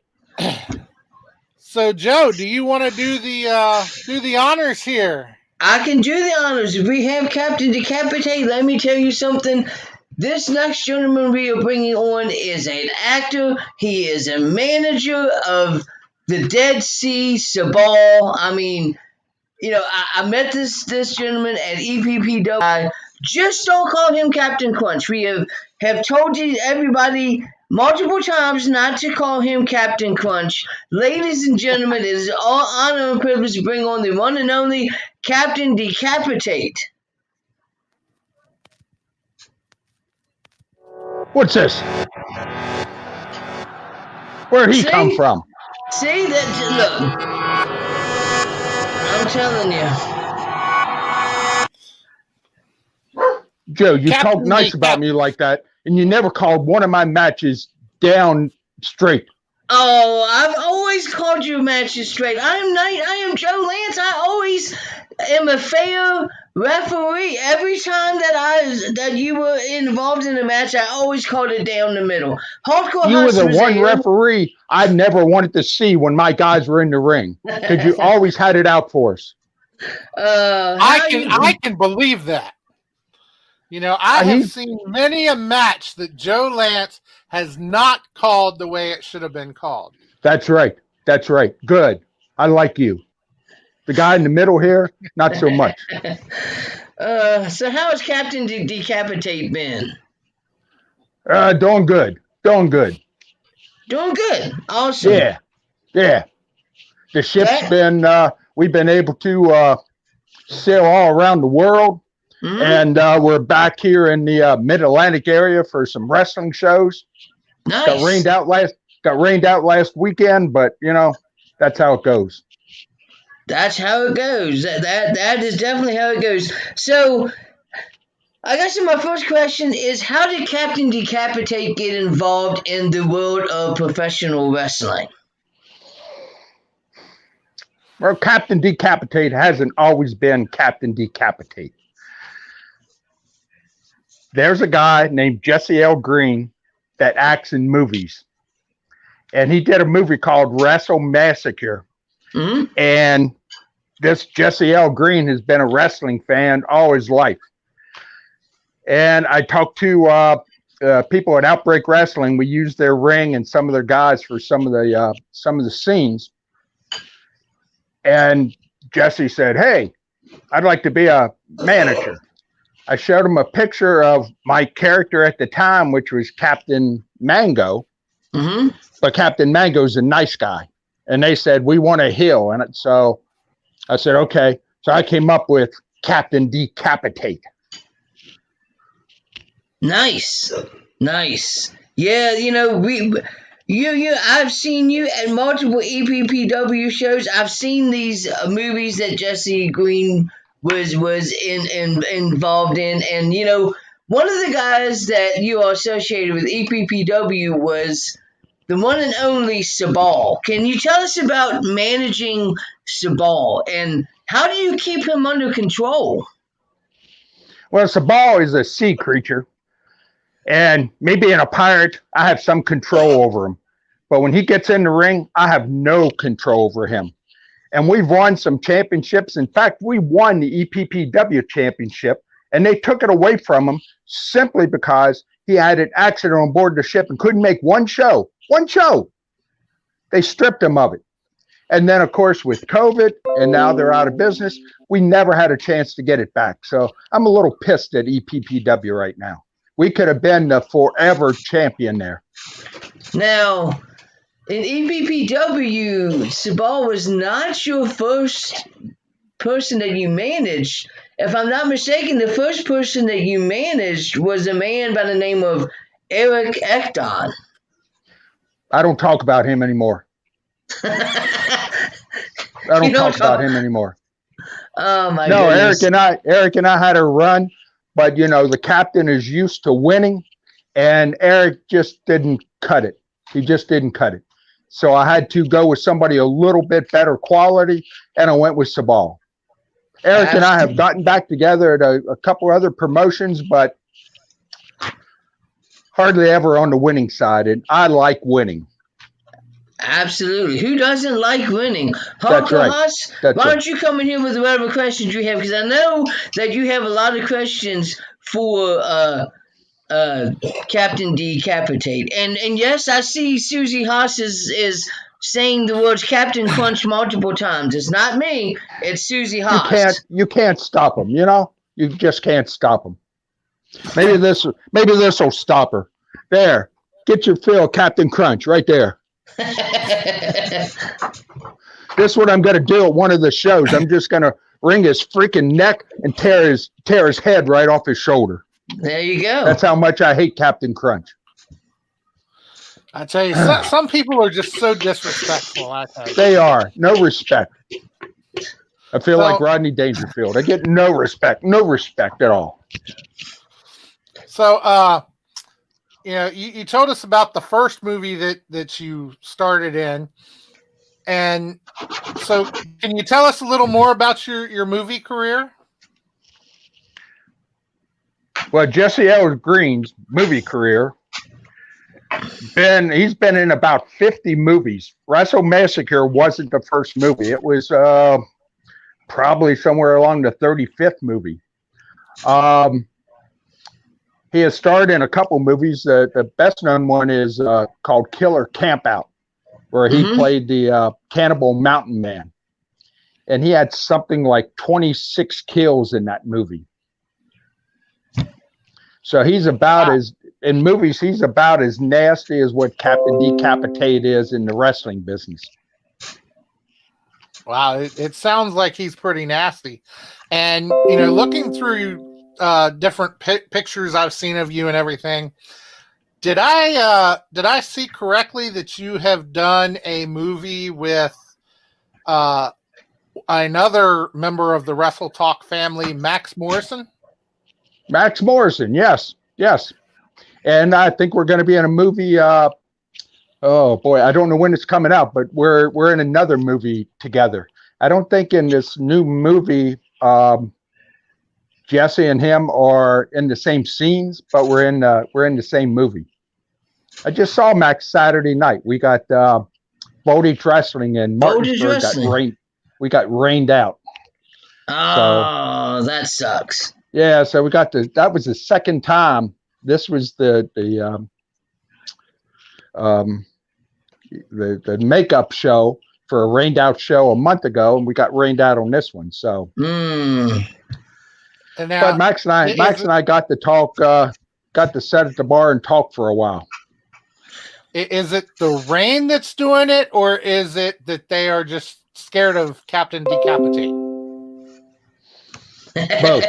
Both. Well, I've been telling Proudest Wrestling that for probably 2 years now, even before COVID hit, that I was bringing a big man in. I don't know if y'all know Corey Bush. Yes. Yes. Joe, you know Corey Bush. Yes. This guy is bigger than Corey Bush. Wow, there's not very many guys that are bigger than Corey Bush. This guy is bigger than Corey Bush. I got to see this guy. He's going to be worth seeing. He was supposed to be there 2 shows ago. He was supposed to be there last Saturday night. And now we're going to be at O'Connell's Irish Pub in Martinsburg on September 18th. And hopefully, I'll be able to premiere him there. And you are also a 2-time Manager of the Year for Kings and Queens of Wrestling, correct? That's right. About to be 3-time. Actually, I don't think I'm going to run for a 3rd time. I'm giving it up at 2. Give somebody else a chance. If I keep running, what other choices somebody have but to vote for me? Right? I can see that, you know. So, okay. Joe, what other questions did you have there, sir? Man, you know there are so many different promotions that you worked for. So let's go ahead and start off with Outbreak Wrestling. How is it working for Outbreak Wrestling? 'Cause I know that's like your home promotion. That's the promotion that Captain Decapitate started at. That's right. They gave me my start.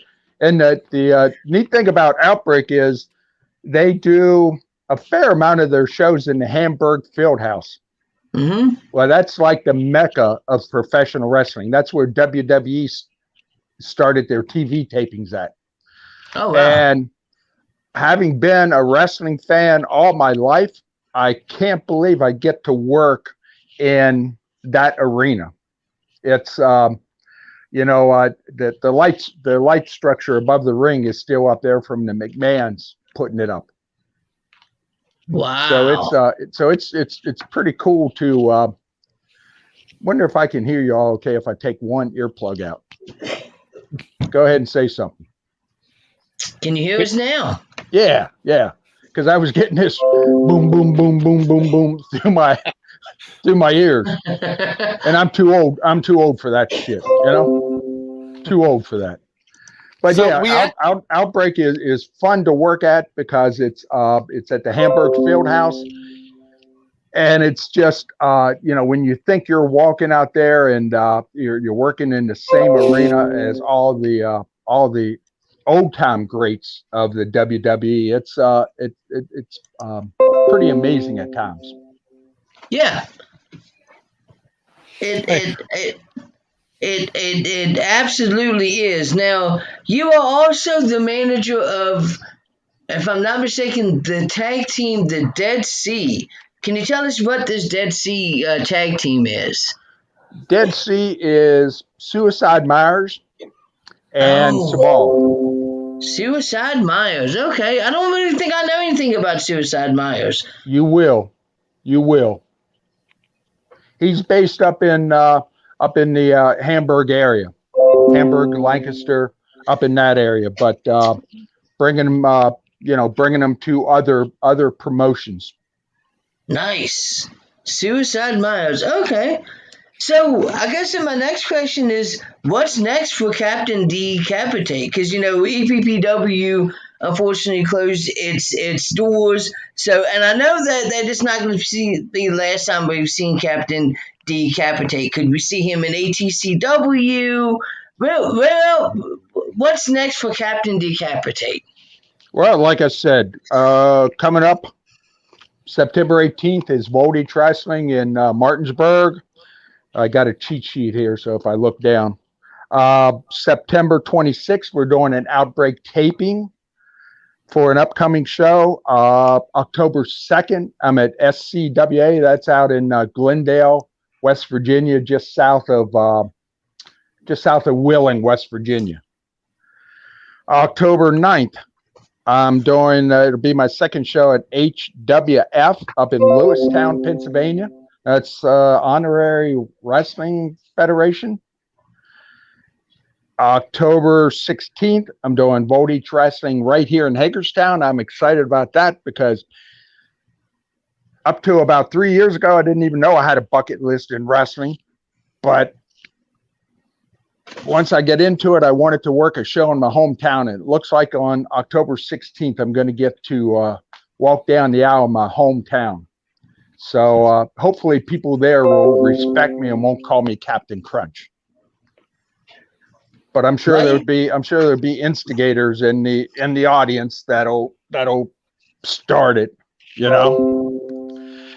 And let me see, October 30th, doing a first show for a company out in McKeesport, Pennsylvania, PWX. And November 13th, I'm back with Voltage Wrestling out in Morgantown, West Virginia. Wow. Okay, Morgantown. Wow. Yeah. Okay. I was to have 2 shows, the 11th and 12th in Orlando and Tampa, but they both got set back. So gotcha. So, all right, so I have one more question I want to throw to Hardcore Haas. It says, we have a question from the audience. It says, what is your proudest moment in professional wrestling? Oh, man. I already know the answer. It's every time the Ref Joe gets to ref one of your matches. Did you ask low points of my career? Is that what you said? No, your proudest moments, like happiest moments. I only got one. I thought you said lowest. Yeah, that definitely. Doing matches with Joe as referee. That's lowest point of my career right there. Thanks. I can see why. Proudest moments. Again, I'd have to go back to, working in the Hamburg Fieldhouse. That's, you can't beat working there. I did a show a couple years ago up in Ashbury Park at their big convention center. It sits on the beach. Supposedly that's where Bruce Springsteen got his start and all in that building. So that was kind of cool. And I tell you, I don't want to seem nice here, but probably my proudest moments is when I'm at my booth and somebody comes up and tells me that they enjoy my show. There you go. See, that's fans are everything. They're great. Even though they hate me, they can still appreciate me. Right. Absolutely. Hardcore Haas, why don't you come in with other questions you have? I know you got a bunch of questions, so. So we've heard what's next for Captain Decapitate. What's next for the movie career of Jesse Green? Oh, right now there's probably 4 movies waiting that Jesse has already finished, just waiting to come out.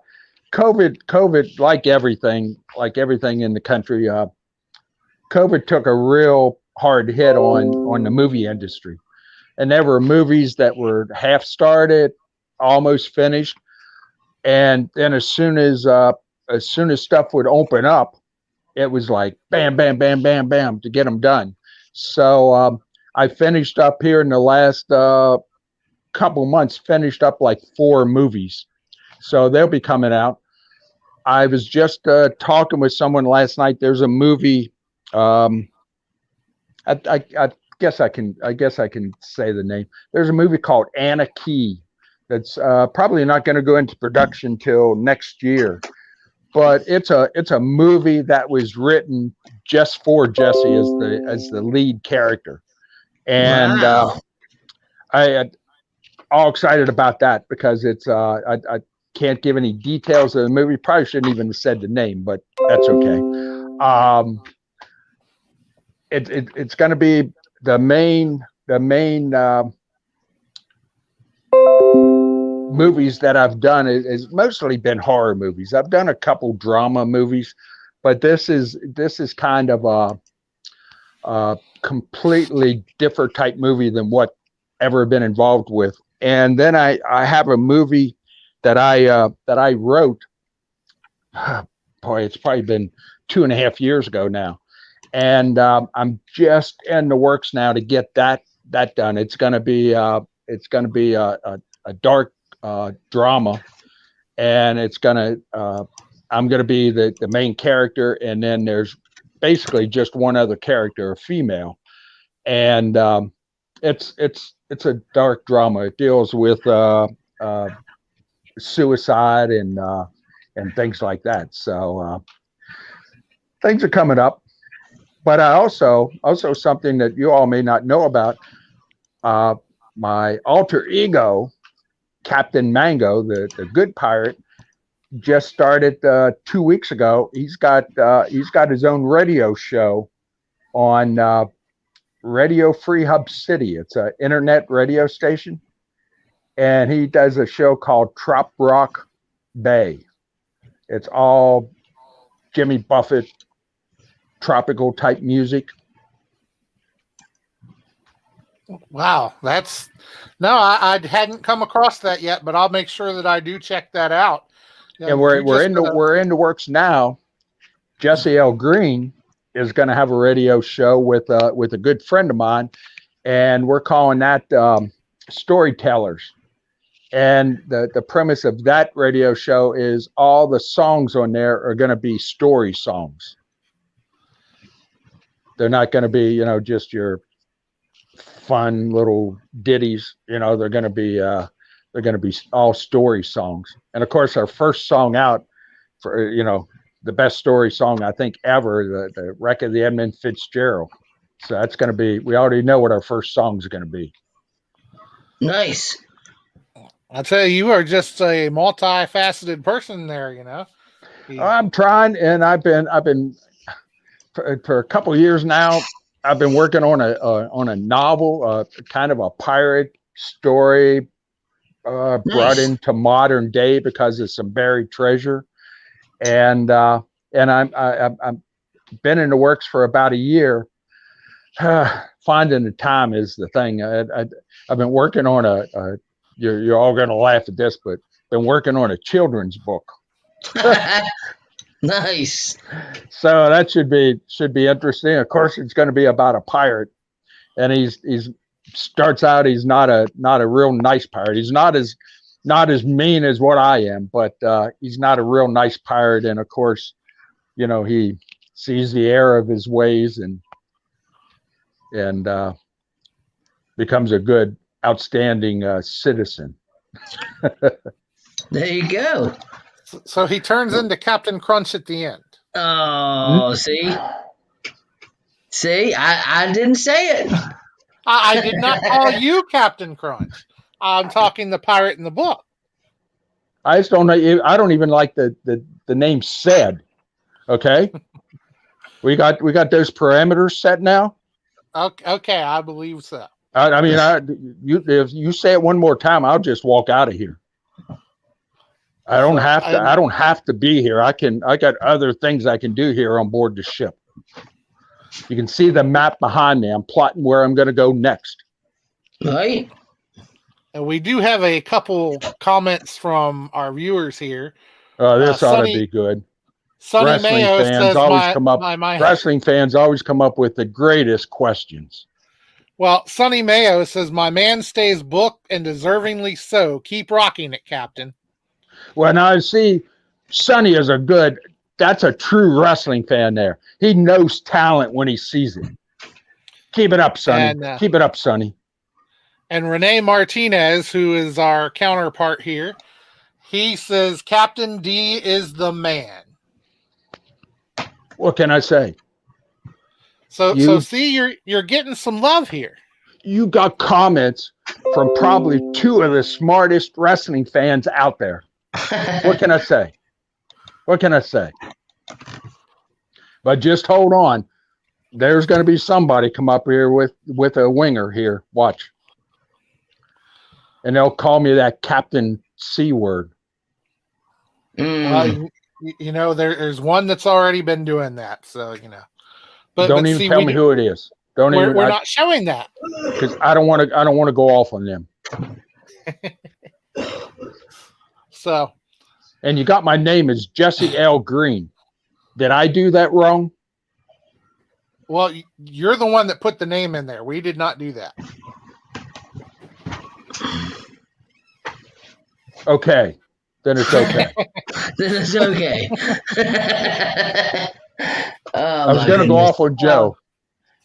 Blame Joe. I don't see. I'm a pirate, and if you've ever seen my logo, you see the number 1722. That's the year that Captain D Capitate and Captain Mango both were hung for piracy. So we don't know anything about all this modern stuff here and what happened there. Oh, wait a minute here. There we go. Well, and see, you can still blame Joe. I mean, that we always do. So everything that happens is Joe's fault. I'm not sure my guys have ever won a match when Joe has been in the ring. I'm sure that they've won at least one. One out of what, 20? Jeez. I'm sure. Well, you're an intimidating guy, and I'm always afraid that you're going to hit me with that hook that you have. Well, and you always accuse me of cheating. I don't cheat. I don't accuse you. It's the fans that accuse you. No. You come over to the side of the ring and you go, you got to stop that. You got to stop. Don't do that again. And I haven't been doing anything. I'm just there. I'm an observer. That's it. I'm out there just as an observer for my guys. See, that's why I actually have paddles that I take to the match, and one says, boo the ref, and then another one says, slam the ref, and I don't have them handy though. So. I was hoping before EPPW went out of business, because that's about the only place I run into this character, that one time I'd get a chance to get into the ring and just boom. Well, and see another one from Sonny Mayo. Joe is just a horrible ref when your guys are in the ring. Joe, Sonny, I'll be sending you the money here as soon as the show's done. You're doing good. Keep it up. I'll send you those gold doubloons. Gold doubloons. Oh my goodness. All right. Well, we have a segment here on our show that is the world famous Wrestle Talk Podcast Game Show Challenge. And tonight, you actually get to take on Joe Lance and the Game Show Challenge. Are you up for that? This will not even be fair. Why? Just declare me the winner right now. But I'll do it. I'll do it. Trivia, so you never know. It sounds like you have a challenge there, Joe. Let's do it. Let's go. All right. Well, we got a little music here to start off the show, and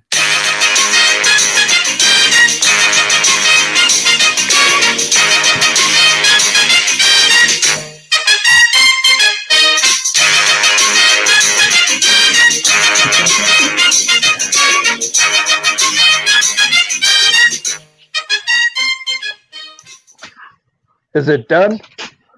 Yes, it's done. It's done. Now I can't hear. This isn't going to be. I better put my other earphone in here so I get these questions right. Okay. Well, welcome to this week's installment of the world famous Wrestle Talk Podcast Game Show Challenge. Tonight's contest is scheduled for the best 2 out of 3 falls. Tonight's contestants are Captain D Capitate and Wrestle Talk Podcast's own Nightmare Jones, Joe Lance. In a few moments, I will ask you 3 questions about a particular professional wrestling topic.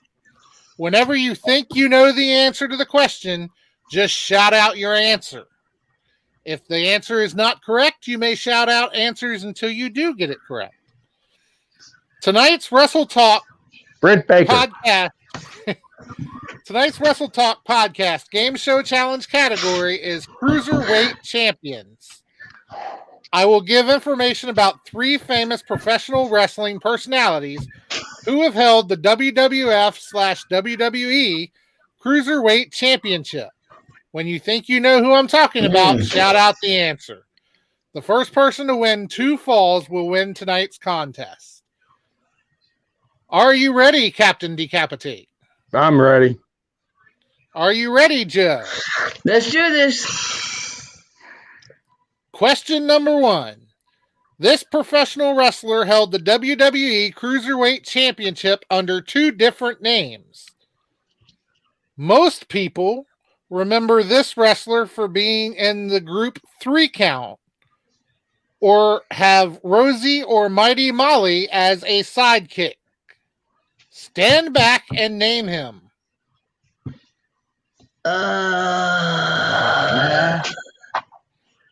Shane something. The Hurricane? Shane Helms? The Hurricane is correct. Ah. I got 1. All right. Or I should have known Hurricane. Or you could have said Gregory Helms or Shane Helms. So Joe, I don't know anything about cruiserweights. I deal in big guys. Big guys. Well, Sabal was cruiserweight champion in EPPW until they unfairly took it away from him. I don't need to be corrected like that. Question number 2.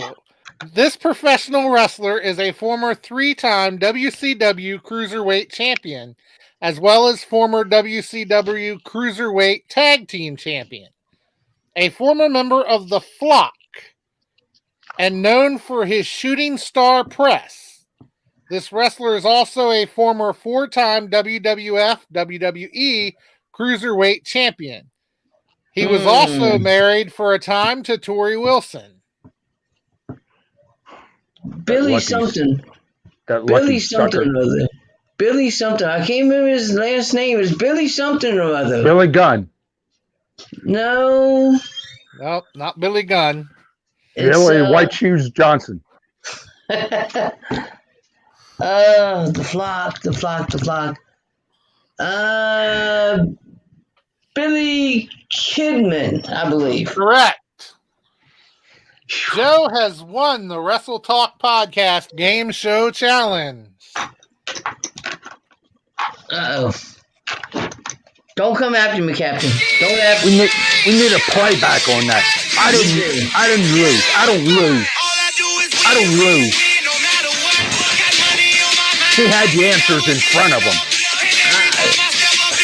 I saw him looking down at the paper. He had the answers in front of him. He had the answers, and you fed him the answers. I did not have the answers. I saw you looking down. You fed him the answers. This was all fixed just to make me look bad. If I was to fix it, I would fix it against Joe. I would never fix it for him. Then why didn't you give me the answers? You let me come on here and look like a fool. Well, I was hoping that you would win, but you know. You were thinking I was smarter than what I am. I did not put it that way. I know what you meant though. Oh my goodness. Well, so, all right. My answer still is Brett Baker. Brett Baker. Yeah. Can't go wrong with that answer. Although personally, I think I should have accepted Lucky Sucker. Lucky Sucker? Lucky Sucker. Yeah. Yeah. Yep. So, well, it has been a pleasure to have you here. And before we go here, just a little bit of business left to take care of. Let everybody know, where can they find you on social media? Oh, man. Best place to find me, I'm on Facebook under the name Jesse L. Green, even though I don't like that name. I'm under that name. I'm also on Facebook as Captain D Capitate, fans of Captain D Capitate. I'm on Instagram as Captain D Capitate. And that's about it. I've been working on a website for like 2 years now, and I got 2 pictures up. That's how computer savvy I am. But those are the best place. The Jesse L. Green on Facebook is my go-to place, and I'm getting used to putting stuff on Captain D Capitate and Captain Mango's page. All right.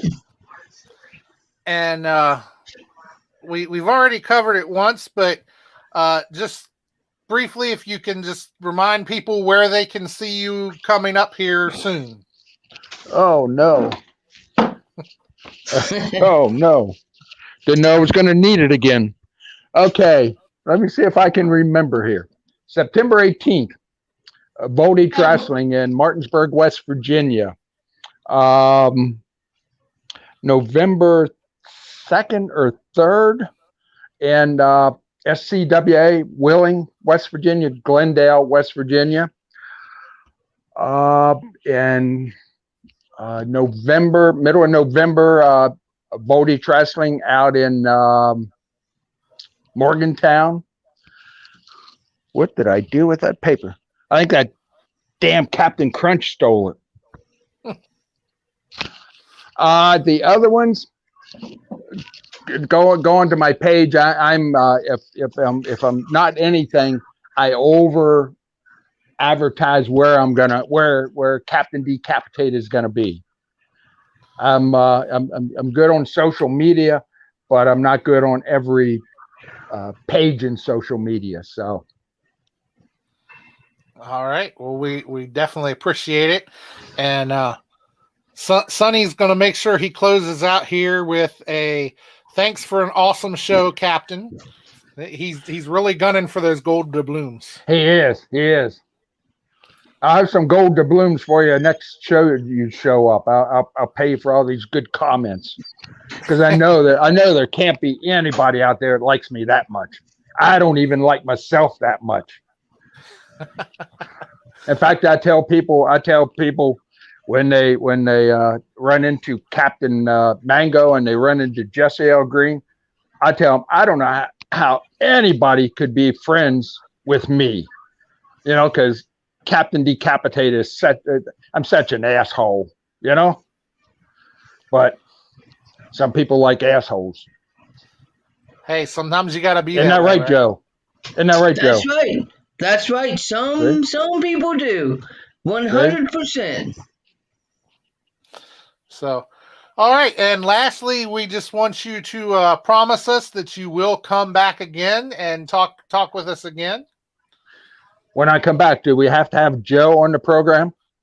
We'll see if we can bring somebody else. You can have the Night Owl. You can have you don't have to have me. Next time, we'll bring somebody else next time. Can we have Britt Baker as a? I wish we could. See what you can't afford that one. Can't afford that one. Oh, okay. Okay. Unfortunately. Well, I guess we'll have to. If we can't get Britt, I guess we'll have to take Joe. Yeah, she's more expensive than Joe, but that could be because she's a lot better looking than Joe. Well, that's true. That's true. Yeah. Oh my goodness. But I guess on a limited budget, we're gonna have to settle for Joe. Limited budget. That's right. He's not getting those $500 paychecks per match from EPPW. So I wish I was getting $500 a paycheck from them. That'd be nice. Oh, you weren't? You weren't? I Oh, wasn't getting that much. maybe I shouldn't. I'm sorry, I shouldn't have said anything. I was just basing it off of what they were paying me, but he just thought you were getting paid to screw his guys over. That's all, and knew that it had to be astronomical like that for that to happen. It had to be for somebody to sell out to a promotion to screw my guys over. You know, I thought he was being paid a lot of money, but now I find out you did it. You just did it to do it, didn't you? Yep. I just did it to do it. Pitiful. Oh my goodness. Pitiful. What are we gonna do? Pitiful. What are we gonna do? All right. Pitiful. You have a. How do you have sleep any at night, parting- Joe? How do you sleep at night? With a pillow. Yeah. Wait till I see you again. I hope I get to see you again. I like Captain D Capitate. Yeah. I'll have my big guy there, and you won't mess around with him. We'll see. We will definitely see. Well, thank you, sir, for coming on to the show. It has been absolutely amazing. Everybody loves Captain D Capitate. You've gotten nothing but love tonight. So we really hope that you're able to come back on to the show again. It would be absolutely awesome. And anything else that you wanted to say, Haas? Just, I was going to ask him if he had any parting thoughts or any parting words before we let him go. No, you said everybody loves me. I know that. I know that. You weren't telling me anything I didn't know. When they call me Captain, that name, I know they're doing it out of love, and I can feel that in my heart. In my heart. So I know they love me. Yeah, see, even I have to admit, when I was at EPPW, I was one of those fans, I admit it. But as you said, it was out of love, Well, I just hope I did the week going in when EPPW was going out, I did a shoot. I don't want to say interview, but a shoot promo. To thank all the fans that they have no idea how much Captain D Capitate appreciated being hated. It's fans in professional wrestling are everything. If it wasn't for fans, it wouldn't be us. Well, and we appreciated you as well. So, thank you. Thank you. And I look forward to seeing you again, and we appreciate having you. So thank you very much for being here with us. I had fun tonight. Thank you. All right. Thank you very much. Thank you, sir. We'll see you next time I sail into the area. I'll be looking for it, and if it's at a bar, I will buy Captain Decapitate either a beer or a shot of Captain Morgan. That's good. I'll be looking for you. I'll be looking for you. You should. He'll be hiding. This Captain Decapitate, over and out. There you go, ladies and gentlemen. Captain Decapitate. See how much love that he gives Nightmare Jones, aka Joe Lance. Do you see the love that Joe Lance gets? He's backstage laughing at you now. I'm sure he probably is. He's doing this now. You're in trouble now. I'm in trouble. So, all right. Well, Joe, it's been another great show. Last week I got to work with the Night Owl, and this week I got to work with the creator and OTP of the WTP. That's right. That's right. And now, after the show's over, I'm going to go into my cabinet and I'm going to pull out my big old box of Captain Crunch, and I'm going to have a great big old bowl of Captain Crunch.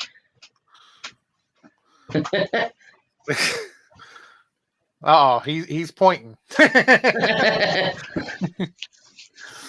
You're in trouble, Joe. All right. Well, we appreciate everybody once again. Our lovely, lovely sponsors. We don't want to leave them out because we could never do this without them. So we want to hit them one more time before we go.